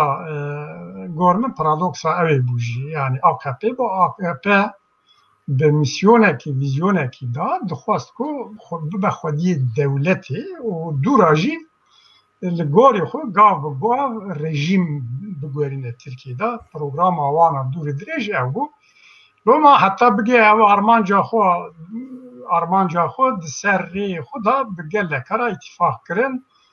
کرد و فتولlah حرکا فتولlah یک جوانا بو هات هیا یا 16 Temmuz'ı 15 Temmuz 2016 ku yani fiiliyatı da Türkiye'de ve nav dikir tespiteki rast bu devletteki paralel ha bu du iktidar ha bu vakti iktidar du seri kabul nak yani mutlaka yekseri lazım evkıda xwedî desthilatdariyê be ew darbe jî netice wî tiştî bû yani ew du iktidar, dualiti, du seriti neçû û loma nevketin yekî jî bi zorê ortê rakiriben û darbekî wiha ne wek anha dibêjin işte filan û wek tiştekî plankirî wek tiştekî kontrollî xuya bû piştî wî AKP bi rastî siyaseta xwe guherandê ihtiyaca wan bi Kurda jî nema û bi Fethullahçıya jî nema û serda jî kete travmayê ku û di vî travmayê da ê ku hêrî dixwast bi wara hereket bike MHP bû MHP ji vî evkê îstîfade kir vî konjektûrê îstîfade kir û ji vî rojê şûn da AKP ewa xwe guherandiye û digwerîne yani hedefa dûr û dirêj wek devletê bigire bin kontrola xwe ku hinek gav avêtin bi rastî mesela vesayetê ba eskeriyê be evê de be wana devlet girtine bin kontrolê هدی انا دخوازم رژیمی جی گور خو بگورینن او پیواژویه کی در روژه کی دا بگومان نابه دیگر دوی نقطه دا کرد آستنگه کی مزنن yani peşyavan astengi mezinin و بالطيبة زي مهبة دوی نقطه دا پر زور دکل سر AKP و پر طبیعیه کو yani AKP وکو مجبوری MHP'ye taviz bide و gorwan hene gava bavêje noma êku ji bo iktidara AKP ya jî ewa Cumhur İttifakı dibêjin aha êku ne bi wa rabin wek di kategoriya dijmin de qebûl dikin Kurda jî di vî noqtê de li gorî min HDP proje dibe ya jî nabe eger proje be jî ku dihî warda me wek me jî anî ziman me gelek tiştî xwendin gudarîkirin me dîtin û hemberî wan tişta da tu tekzîbên ciddî jî derneketin negotin ya wallahi dewlet wiha dibêje ew işte mîtû û îmralî bi hevra projekî danîne hemberî wî ya ji vî çewrê tiştê ku meriv bi rastî iqna bike wiha ez bi xwe rast nakim nizanim û lê ana hatiye noqteyê ku yani eger proje be ji dayê ji bo wan pêşiya wan asteng e ji bo çi asteng e yani berdevkê vebûna demokratîk Beşîr Atalay dema televizyona de digot ku me bi hevra vê partiya ava kiriye ne ew nabe yani meriv kare çawa binirxîne viyan fermo yani ez nabêjim ku ne wiha ye ez tersî wî dibêjim ez dibêjim ji aliyê em bêjin HDP ya jî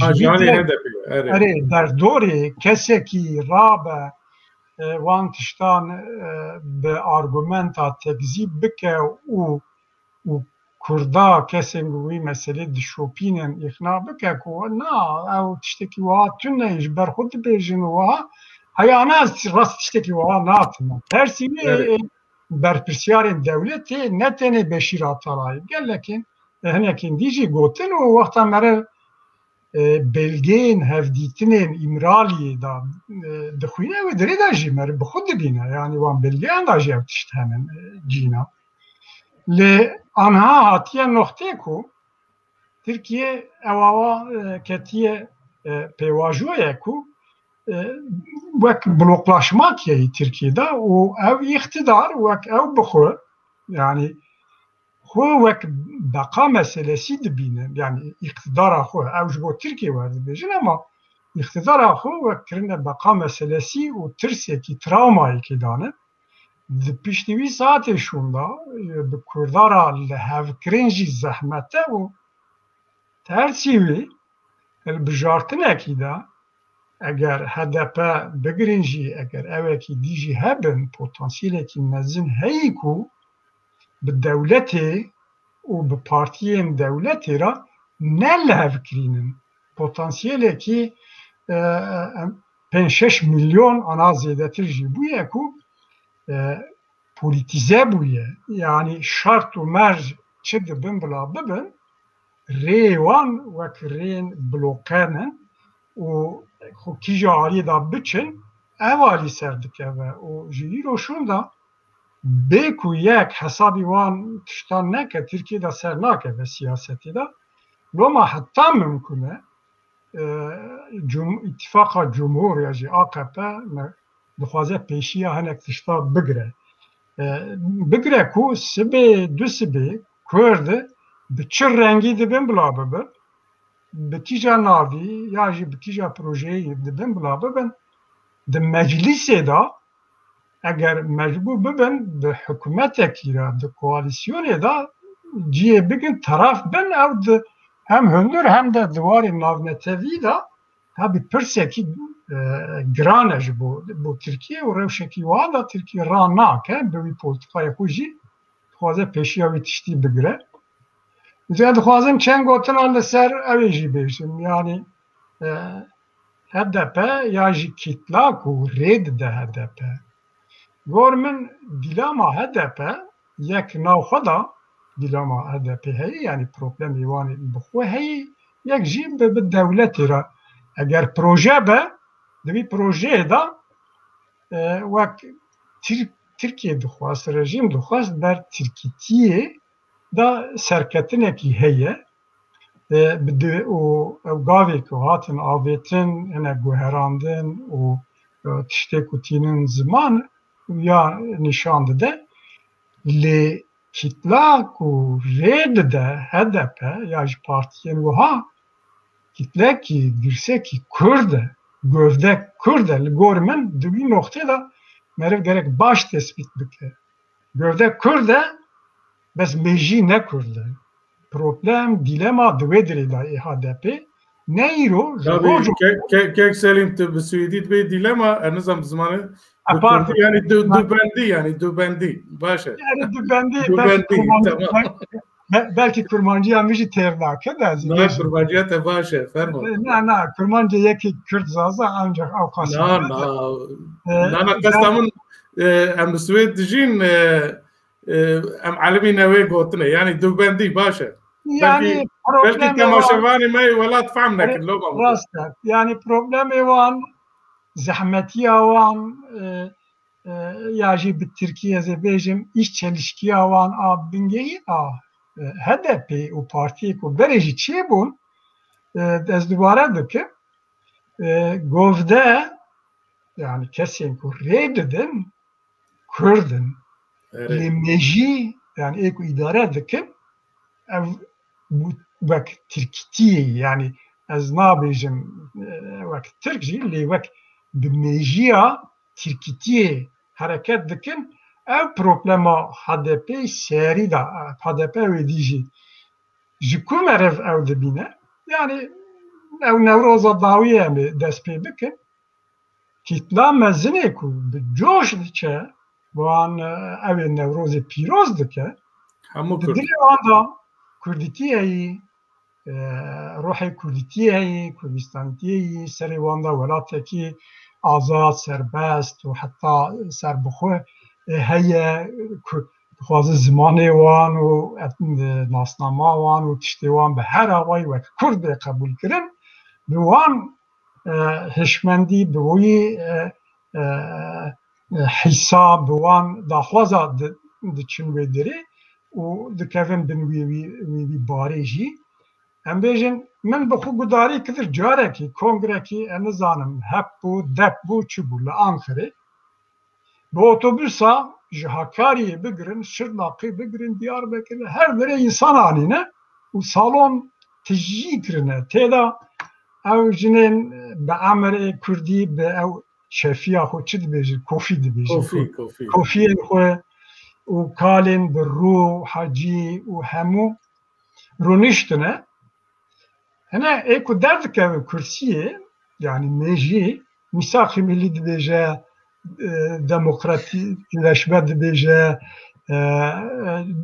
belkî bi gotinên wiha vekirî Demokratîk Cumhuriyet ne lê di wî çerçevê de tişta dibêjin û Mîsaqê Millî esas e û heta işte ala me yeke û nizanin çi ye filan ji hinekî didî wek ewa jî di maçên futbolê da çi dibêjin ê ku însana tînin heyecanê emî dibêjin hinek jî hemin dibê wiha kîtla dibên kîneyem û ew jinên bi kofî ew ixtiyar hemû bi yek dengî Kurdine dibêjin wê rojê min bi xwe ji xwe re got got yani eger min pêncî kîtab jî bixwenda wek sosyologê jî qasî wî resmî ku ez dibînim di salona kongreyê da li ser vê partiyê evekî nedida min yani wiha tespîtekî veriyekî nedida destê min ku gövde bi rastî Kurd e lê me jî ne Kurd e ha kengê ji wî ya xelas dibe HDP ew dimîne ku pêvajo Kurdistanê da çawa diçe hêzên ku ji xwe re dibêjin Kurd û Kurdistanî ew ê ku siyasetekî çawa programekî çawa bidin pêşiya xwe û çawa پیواژوی دا کار ببن خودی قوته که ننگی و عرض بکن انا او در دورن همو دزانن از بخور ندوری اوی مچه او که مارجینالن یعنی دیتنی من فکر و بیر و باورین ما ایدولوژیا ما هی هم سر وان تشتان دوام دکن لی جواته دا او همه حکمه مزیده تونی کنگی کو اوین هیزین کو ها ببن خودی اوه کی ریه کی وکن او که تا حاضره جوی اویجی HDP و پارتین وا جوی خلاص بکن وی او خوا هندوری پروبلمی خوی هندوری خلاص بکن از گری بدم یعنی گورمن ترکیه هدی بوی رژیمه دخوازی که سلیم بویا گری بده یعنی باشش بو چه آنها دولت قرار داده که HDP بگیره یعنی منفعت چیه یعنی بویا رژیم از باورم حاضریا هلبجارتنه کی هی کو او هر تقاسی بیجند روژه و دا هلبجارتنه کی پیش وقت تونیجی لی ترکیه دا پاتیه وی نقطه کو نامشه و شرط و مرج پیدا بکن کو وک هلبجارتنه کی امری واقعی بینن کو جارێکی دی AKP و ایکو بوارانن MHP و دخوازن هم بیجن وک سعادت و ای پارتی جی بشکلکی عالی خدا بکشینن پیشیا ویا دا رنگی وی نزانم او که وی بجناوی چی دبل با ببه وک HDP آستنگن یعنی پوتانسیل اکینن و پیشیا خدا انگل دی بینن وک رین بلوکنن او رین ناچن جوارا یا بسری خو یعنی اگر فرصت بدین تکرن مجی بجارتنه اگر او نه بجی وقت بجارتنه استانبول دامدیت چاوا کردا بری خودان امامولی ریدان امامولی جار بدن CHP her دو ابجی ریجی alternatifi نای حسابی وان اگر بگرتنجی کو از بخور نکارن بیجن ایله تی گرتن یا جنای گرتن جی کاره هر دو عالی داجی ببه یعنی بگرن جی yani problema heri mezin gormen ebe yani asten peşi yapı asten diyor. باش از خوازم اما وقتی مجید چه پر کرد لسر بویرا گرگرلی اولو یاد مجلسی ده کو رودا نرین وها و کرد بگرم یعنی اون چه واد مرخیدم که سلیم هماشته دست بکندیسا اما تو دام که یا از وقت پرنسیب بیجن yani وک insane ki az her avay diji girtina partiyame yani kija şarta da parti tek girtin hukuka navnetevi nerxu prensibin navnetevi yani o Türkiye bir avay ev politika xo werkirine ku yani bu yek Goristana partiya hem az hem li dijî girtina partiyên siyasî me Tirkiyeyê û hem jî bi awayî wek gergerlî olî berên wî kesên dinê parlamentiya wan bixin û tiştê wiha bînin serê wan ne di warê hukukî da rast e û meriv pêraye û ne rast e di etîk ne rast e siyaset ne rast e و حقوقاً جی وقت مگود تشتی نه راسته و نه انسانیه جی یعنی مرد دیجی بی تشتی وان تشتان درکن نه تنه گرگری اولی پارلمانت CHP جی هم aynı bir viyavay levara hukuk nasnakin yani hukuk nasnakin evet kek bayram tiye tuşki beji ser ve tijare gergeri olun يعني وقت ازويجي يكم دي وقت نقطة كي دي معرف زلال بك وقت كوام بحثا HDP يا جيفا بروجي نظام حساب دولتي دكن اف كردين مي ولات باريس دورا HDP يا جي دهندري HDP دا يا جي بريفبريا HDP دا زو عاجز دبن شاش فيم دكن او دبين قي ام وان ولات باريزيا وان مناقشة دكن نا مثلا افا يعني جملو شتا برتر كردن يعني بلا اف مساله سري واج دلال به بنيره يعني ايكو اف زورباتيا لسر HDP هريزي ده زرار دستين اف ولات باريز يعني اذن كود وانه دا هليكوبتر گرتن آویتن او کرد او کردیتیا خدا کردستانیتیا خدا کردواریه خدا يعني بيجومان قاسم منو توج منو زيادة تردل الشواطئ يعني أبي مسألة جدية معرف فان برادرانا جوان رياكسيونانا دوركيفن دفي نيتك باك بيكو جهفدو بيشينن حساب دولتي بلان دولتي سرماسي بهبرا خبر بدن چاوا دكارن سرميان نخوي كردوار جوا بلانانا دورخن مثلا گرگری اوه گرگری علیه اسلامیتی مظلوم دریتی یعنی محلا AKP'ti em bibêjin mehela ku AKP xîtabê wan dike ji wê derê tabii ewa wan piçekî hêrsa wan zêdetir ji vê alî jî tê dido a gergerî jî daxil ev êrişê ku li ser gergerî jî û ser rêhemiya jî dikin ew e perçe perçe dixwazin HDP serkût bikin yani وان او بكن يعني وان ترسونك بكن perçe بكن احتمال روجن بيشيا مدى يعني هنيك تشتولو تين برغوي مورفكو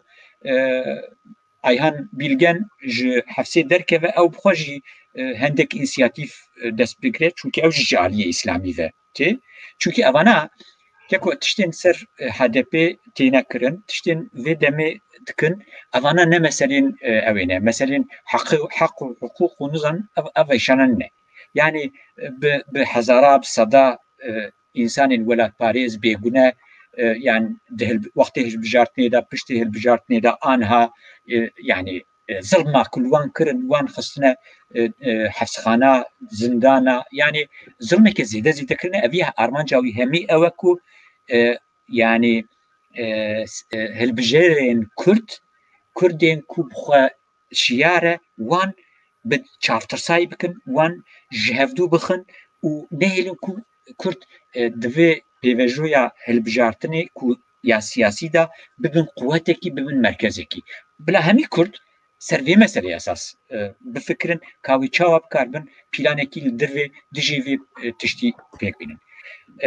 مثلا أفا و de mesela pek HDP'de ev tişten ku dibin zor zırma ku dibe divim Kurdendin jî bi qasî HDP'liya dijî zorbetiyê derkevin. Nabe em çavê xwe li wê zilma ku di Kurdekî di ji helîkopterê diwanê de hate avêtin em çavê xwe lê bigirin û em ya jî ev zindan wan dixine zindana zorbetiyê dikin. Ew jinika ku li pêşiya edliya Urfayê roniştiye كتنا دكاني وان 2015 دا البجارتني دا ميرك كشتن زارو كشتن يعني ام دبي قديم انا بيا كتي ريبريا كبي ام دبي قديم وان تشتناجي دركيفن باكوري كردستان دا ام هاتنا قوناغي كيكو دبي كردين كو دبيجن از كردم از كردستاني ما از خودیه ناسنامه کیمه از خودیه دوز و دعوای کیمه لکی جالی دبی بلا بد دوی دستی خود دریجی هفدو بکن دوی دستی خود دیجی پیلان و پروژین تک برنا رح و هست و دوزا کردواریه دستی هفدو دریجی دستی خود دریجی هفدو بکن ری ببینن چاوا بکاربن به هفرا لدیجی وان پروژه درکفن هر کاری به حقوقی هر کاری به ارمانجین سیاسی تینکرن که همیشه سیاسیه دوی ام لدجیبن اوانا یعنی بلک کیچ کردکی لی نفکره از چاوی خواهی بگرم هدپی هم بلا بکجن بلا وانا بکجن دی میدان جمرا و ببین نه اویا شاشیه مرف جار جاران مرف هنیک تکتیکا دکه مرف جهاف دور تكبه جهاف نزيك تبه ليه اگر مسألة ببه مثلا doza Kurd û doza Kurdistanê divê em Kurdê xwe Kurdê ku li xwe xwedî derketiye nasname xwe xwedî derketiye yekê jî wekê pezekê bêxwedî li ber gura neyê ev kurdewarî îro vê emrî dide me vê rêbazê û rê dide ber me eman em bi pîran û pîrojên dewletê dijî hevdû kara nekin. Baş, spas. Başa kek Selim kek bayram divî mijarê de tişkî din eger hûn nebêjin em karin derbasî mijara xwe din bibin. Baş e em derbasî rojavayê cîhanê bibin têkiliyên Tirkiye û Yekîtiya Ewropa her wiha bi Amerîka re rêveberiya nû ya Amerîka re. Wek em dizanin salê du cara zîrveya serokên welatên Yekîtiya Ewropa dicive îsal online em bêjin yani civiyan bi rêya înternetê hûn dizanin di meha 12 de dema civiya bûn ji ber pirsgirêka Rojhilatê Behra Spî biryarên giran Yekîtiya Ewropa li ser Tirkiye girtibûn heta wer biryar girtibûn ku heya adarê heger Tirkiye xwe venekişîne ji Behra Spî Rojhilatê Behra Spî wê ambargoyên mezin werin danîn lê hema mehkî derbas nebû Tirkiye hemû daxwazên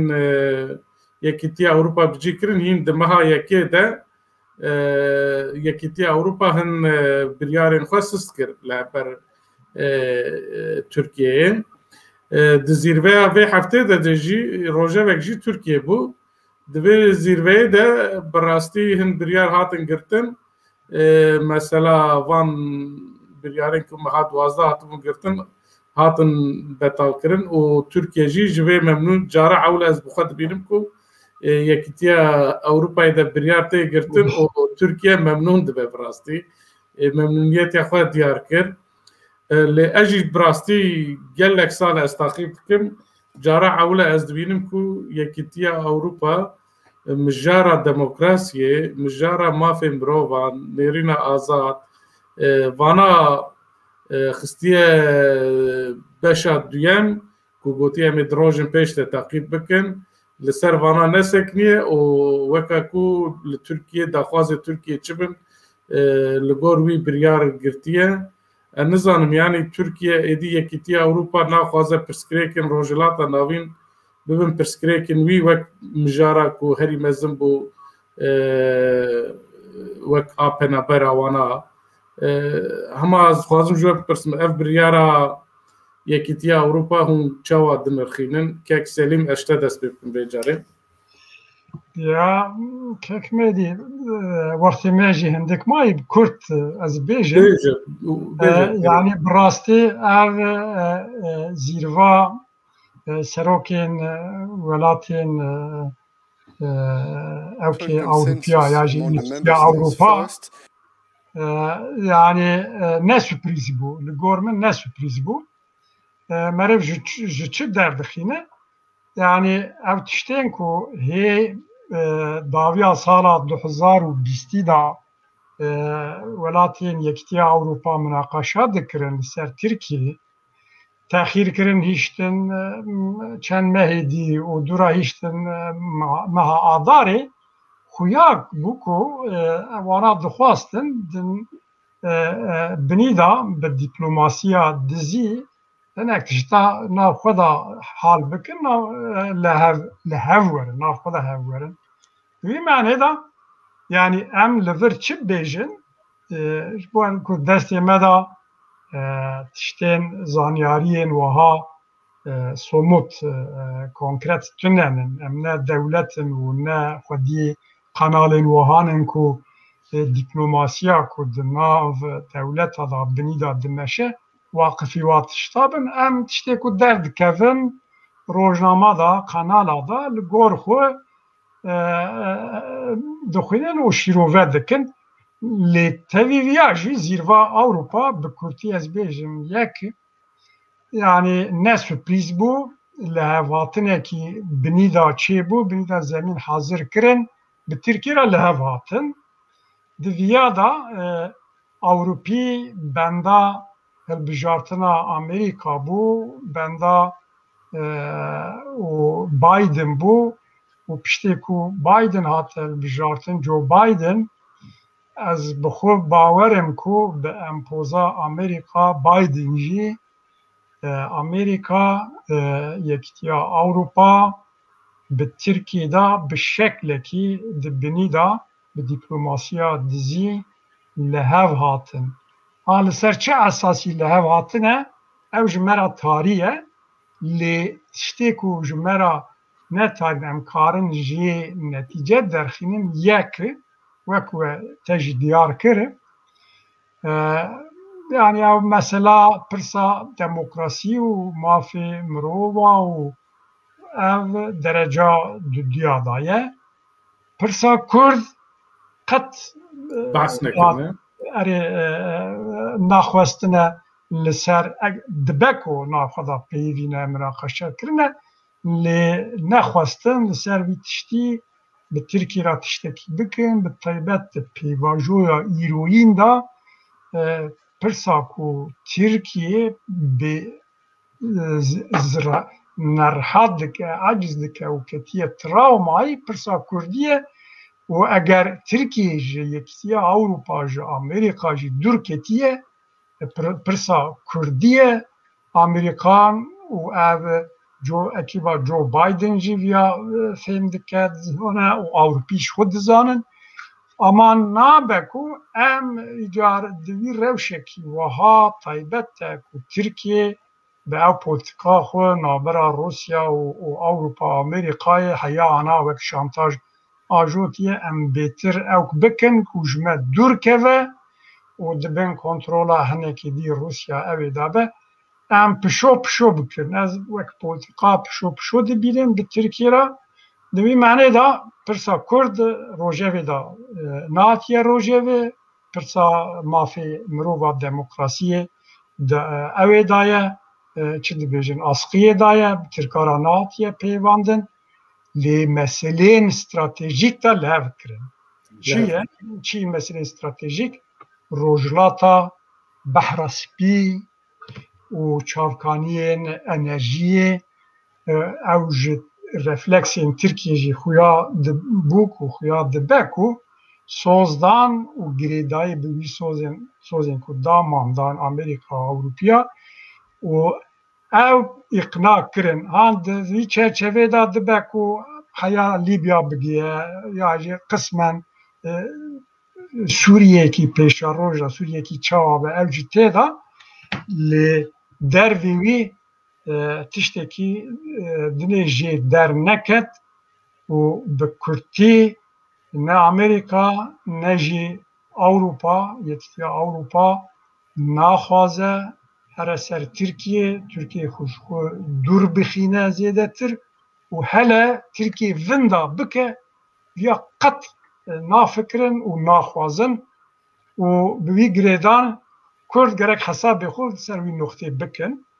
pir mühîm e û tiştê ku meriv divir da esas bigire ewa Amerîka binî da politika binî çikirine ji me ra tariye lê a Almanya û Merkel eşkera kir yani ser navê Yekîtiya Ewropa ez qebûl dikim dibêje ku Tirkiye ji bo me welatekî yani müttefikekî stratejîkî mühîm e dibêje û dûra dibe menfaatên me ên hevbeş û stratejîk henin wata Merkel wiha bêje dîtina Yekîtiya Ewropa welatên Ewropa û qismen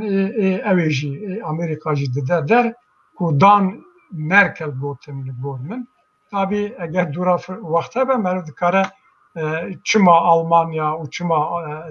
Alman Tirkiye ji çavê xwe dernaxînin ew bi serê xwe wexte be em karin bipeyvin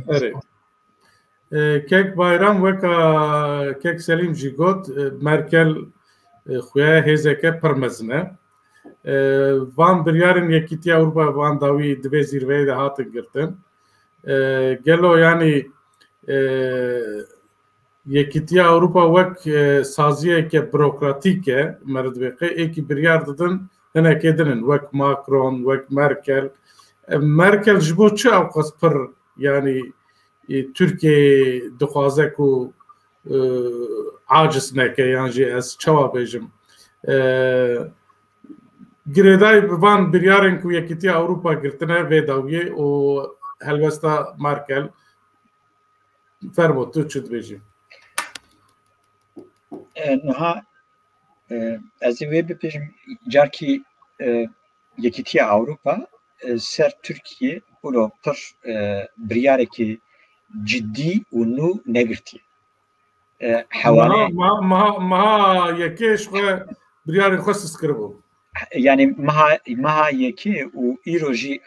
guhartane ki mühim de dünyada çi bu Biden hatta ser hüküm havale haziran ekrin esasında. Yani mesela Türkiye de rapora xoda de rupeli kunivi ulo biryareki ku Türkiye jiji acizine ve havale haziran ekrin ez vi çava dixwînim esas Amerika û Yekîtiya Ewropa hêj di stratejiya xwe çawa bimeşînin berbihev bînin li ser wî di bihevra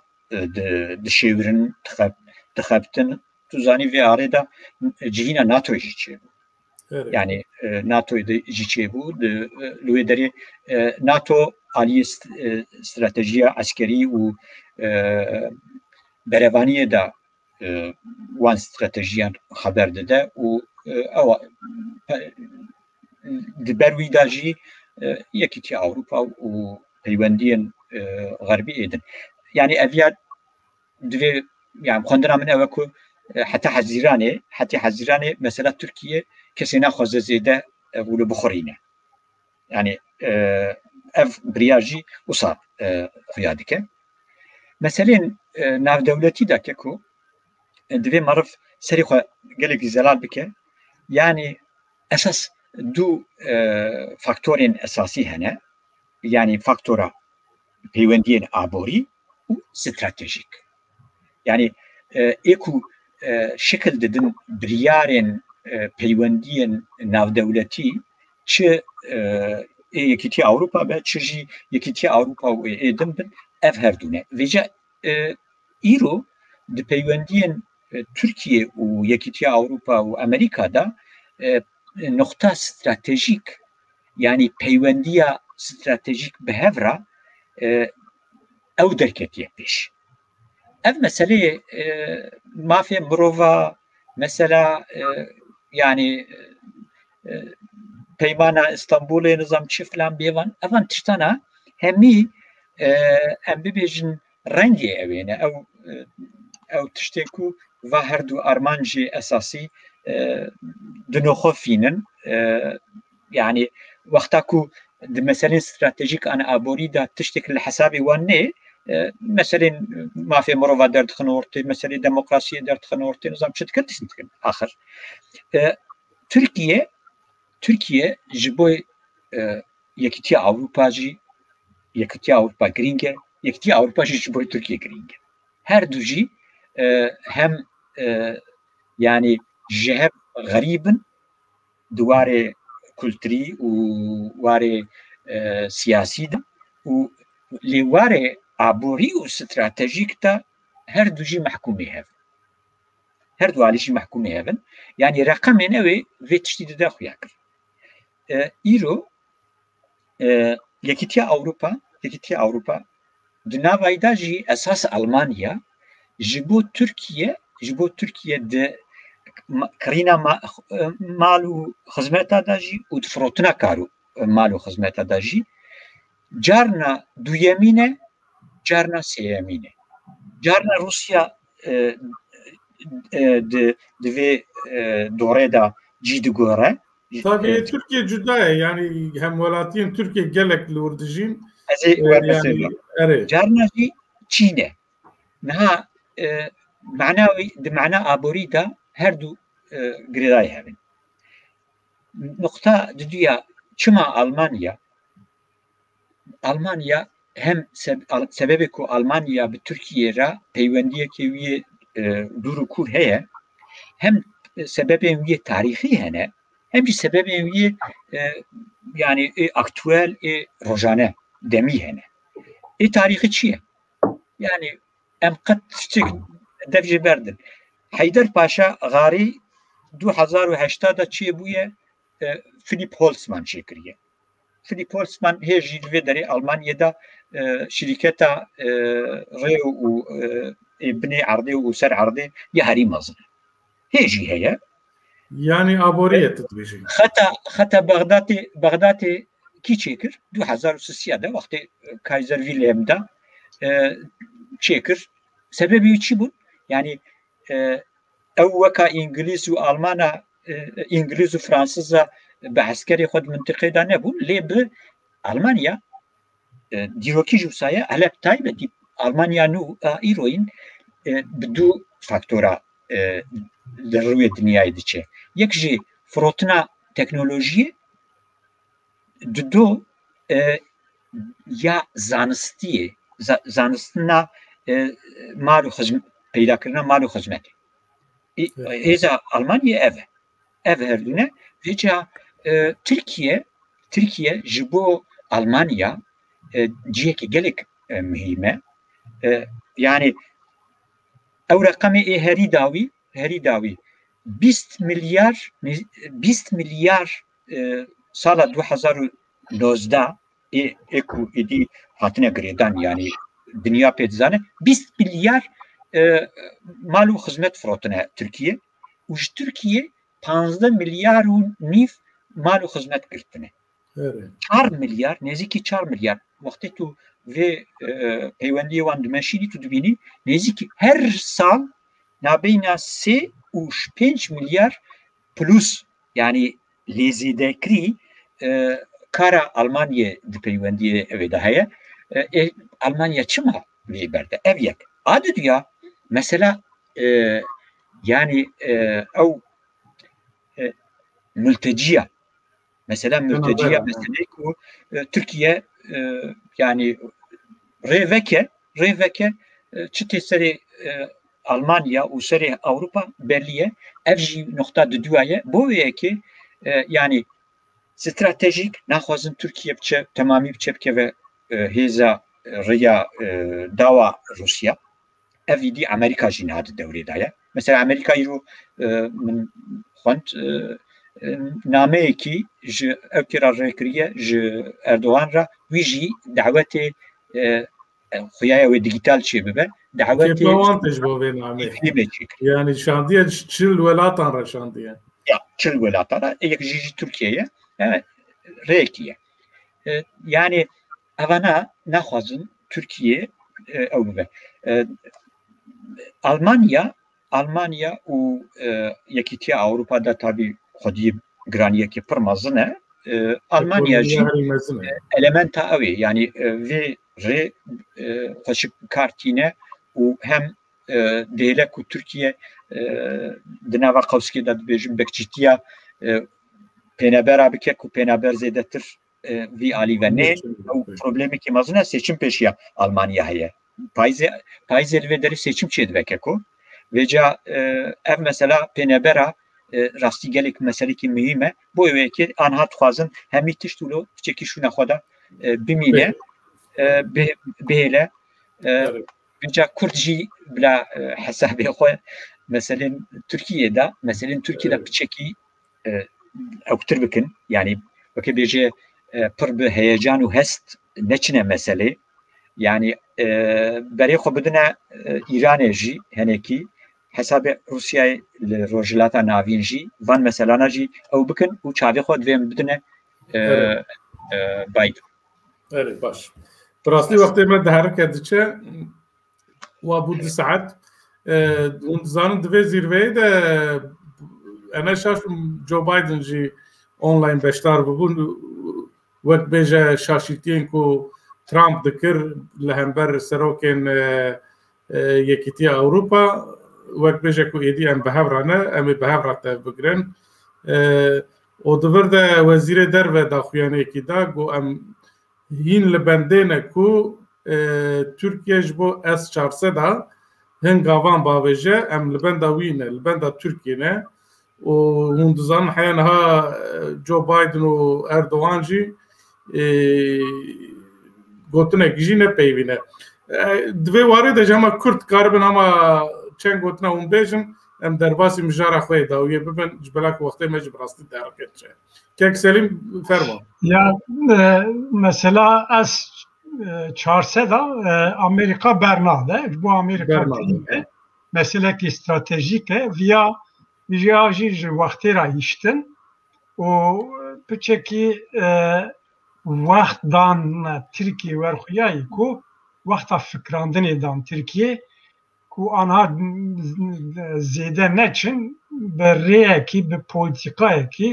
زمین حاضر بکن کو ترکیه زیده هم بری روسیا اویدی اوکنه به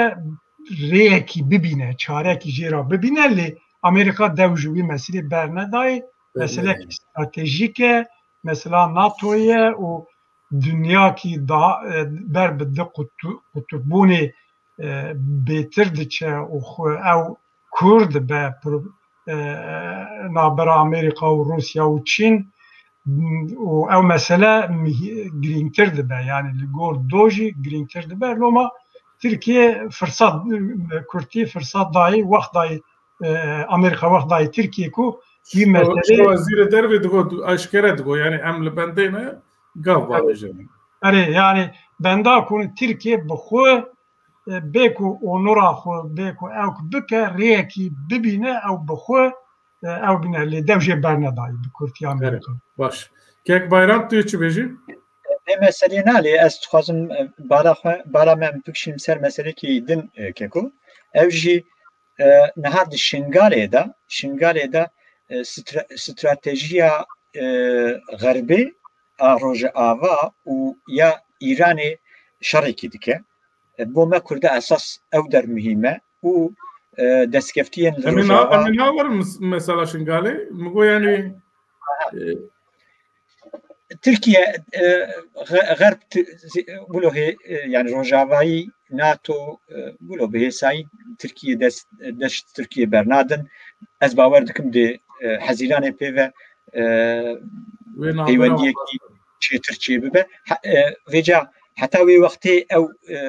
balansên hundirîn nav AKP û hêzên baş dema hilbijartina da Joe Biden gotibû em ê muxalefetê destek bikin li hember Erdogan yani wê Gerb yani Rojava bawerî ji îro pê ve Erdogan bîne yani Erdogan şansê xwe beramberê dünya demokrat dorberê demokrat gelekî ji dest daye lê siyaset taybet siyaseta ku ser aboriyê û stratejiyê bimeşe wisa halekî sar e hinek dikarin eger li hesabê wan werê dikarin demekî jî bi vê însanî re bimeşin. Baş, spas. Hemî tişt dibe yani. Heta hezîranê divê em Kurd jî baş mêzek. Baş, spas. Bi rastî mijara me dawî jî bi rastî qedera birayên me êzîdî Şingalê ji xwe koçber bûne li kampa dijîn nikarin ana vegerin gundê xwe bajarê xwe jî hûn dizanin li Şingalê du hêz bicîbûne ku meriv şaş dimîne li hember hevdûne jî yek jê heştî şehbiyek û Îran destekê dide ya din jî yekîneyên berxwedana Şingalê ku dibêjin rasterast bi PKK ve girêdayê lê wekî din hêzeke êzîdiya bixwe jî heye li êzîdîxanê îja tabii İran destek dide heştî şehbî Türkiye jî ji Baxdayê ji Herêma Kurdistanê daxwaz dike ku yekîneyên berxwedana Şingalê ji wir derkevin yani problemek war mezin heye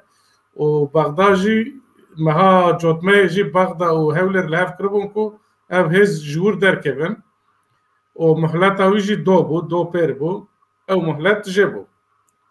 لی آنا تین گوتن کو دکاره شر در کبن لی ازدخانه لشنگاله لوان دبران کار انجام چی به که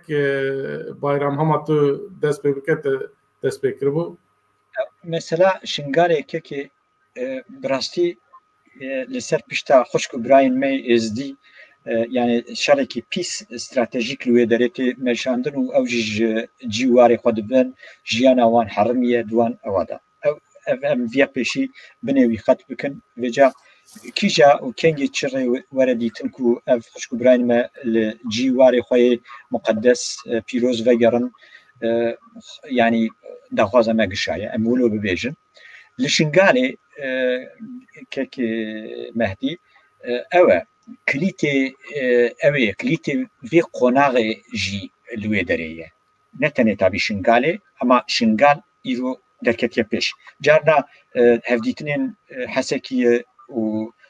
قامش لی درد کبن پیش جارنا جی وکی آنها شنگال یا جی تکتاین لسلیمانیه و دورا اوه اوه چیه؟ اف شر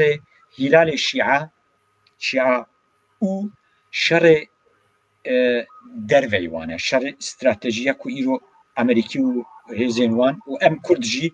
bi piranî li vê derê ne. Mixabin baskekê me ji nava me Kurda îro bi Îranê re didivistîne. Baskekî ji PKK di vê şerên stratejîk de piştevaniya hêzên hilal dikin ew jî hem li Qamişlo hene hem jî li Şingale hene. Şingale behtir. Çünkü anha Şingale mixabin ew û heştî şabî bi hevrane. İran her du jî destek dike. Ew biraderana bê heştî şabî nikarin li wê derê bisekinin, heştî şabî bê wan nikare li wê derê bisekine Şingale. Yani her du jî bi heve zeliqîne kî zarar dibîne? Şingal zarar dibîne. Yani ji wê rewşê Şingal zarar dibîne خوشکو براین می ازدی zarar dibînin yani fermanekî xwînî ne lê fermanekî siyasî bi ser wan retî bo wê ki yani ême em Kurd hemî bi taybet jî ev ê nava û dora PKK divê em daxwazê ji PKK bikin ku PKK ji wê xeleqên stratejiya hilalê Şia em nabêjin bu wan re bila şer bikin. Yani taktikî li wê derê ne îro muhtacî wan em ew tiştekî din ye meselekî din e. Lê stratejîk divê ji wê xeleqê xwe dûr xin xwe bi Amerîkaniya re û bi hikûmeta Kurdistanê re bi xwişk birayên me Şîa re Êzidî re wan re tefaqê bikin û daku ew heştî şabî jî ji wê derê dûr kevin xelkê Êzidî biçe li wê derê xwişk birayên me biçin li wê derê û bi îrada xwe bi daxwaza xwe çawa dixwazin li wê derê îdareyekî rêvebiriyekî saz bikin û azad û aram li wê derê bijîn ser şûn û warê xwe. Baş. Kek Selîm baş. Kek Selîm yani Şengal rastî xeter e yani qonaqekî pir xeter da yana hemû tiştê ku di navçeyê de dibîn wek di wê derê de hatiye wek kilît bûne wê derê û herkes dixwaze li ser Şengalê hesabê xwe pêk bîne hesabê her kesî heye ji bo Îranê bi rastî jî stratejîk e gelek em bêjin Îran li Sûrî darbe xweriye ji aliyê İsraîl be Amerîka be hêzên hevpeyman be lê anha dixwaze çi dibe bila bibe li Şengalê de ew bike Şengal ji ber ku ciyekî stratejîk e bi rastî stratejîk e jî hem ji bo hilala Şiayê hem ji kesê ku bixwaze li ser Sûrî û heta behra spî xwe bigêne مهمه عینی بویا واش بو کرداجی مهمه وش بو هزن درواج بو امریکاش بو هزن نافنتویجی اف در مهمه لی هاتیه وی نقطه کی پتانسیل شر آنها بهتر دوی دریدایه اگر بویا وای بچه شرکی درکه و دویا دا ایک zarar bibînin bi rastî birayê me êzîdînin û ne bi îrada wan e her çi qas ji nav yêzîdiyan hinek însan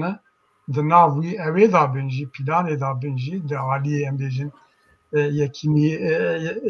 yekîneyên berxwedana şengalê da bi wî navî ve jî ew qas tecrüba wan tuneyî yani wek PKK derekî da valatî kî derî da dîtiye dagirtiye jê ew kirî bi xwe re çi netîce aniye nafikre yani nafikre ku li Diyarbekirê de şerê Hendeka da Diyarbekir çawa bû, Şirnax çawa bû, Cizrê çawa bû, ew qas Kurda gotin, siyasetmederê Kurdan, akademisyenê Kurdan, zanayên Kurdan gotin kesî gudarî nekirin. Tirsa min ev e ku yani tiştê ku em bêjin li bakur qewimîn tiştên wa li başûr ciyên dinê ew bûn îcar şengal bûyî wek qadekî şerrekî wiha ez dirêj nekim ez bi xwe wek prensîp hêzên ku ne ji şengalênin bila ji şengalê derkevin lê ew li wer nerihate ji ber ku em ewa PKK dizanin zêdekêm mantalîta wan zihniyeta wan siyaseta wan em dizanin hurmeta wan huquqa navxweyî a Kurda bi Kurda ra tuneyî ku huquqekî wiha daxwe wek teraf nabînin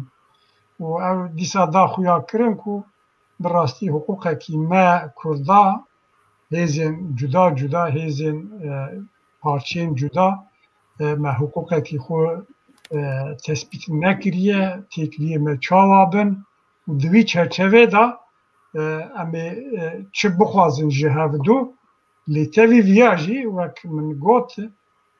hêzên derva ê biyanî yek ji vana PKK'yî heşt şabînin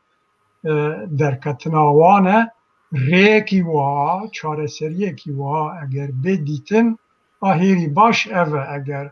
ev nebe xeterekî mezin heye şer potansiyela şer heye û ev ê xelkê me birayê me Yezîdî zarar bibîne. Baş.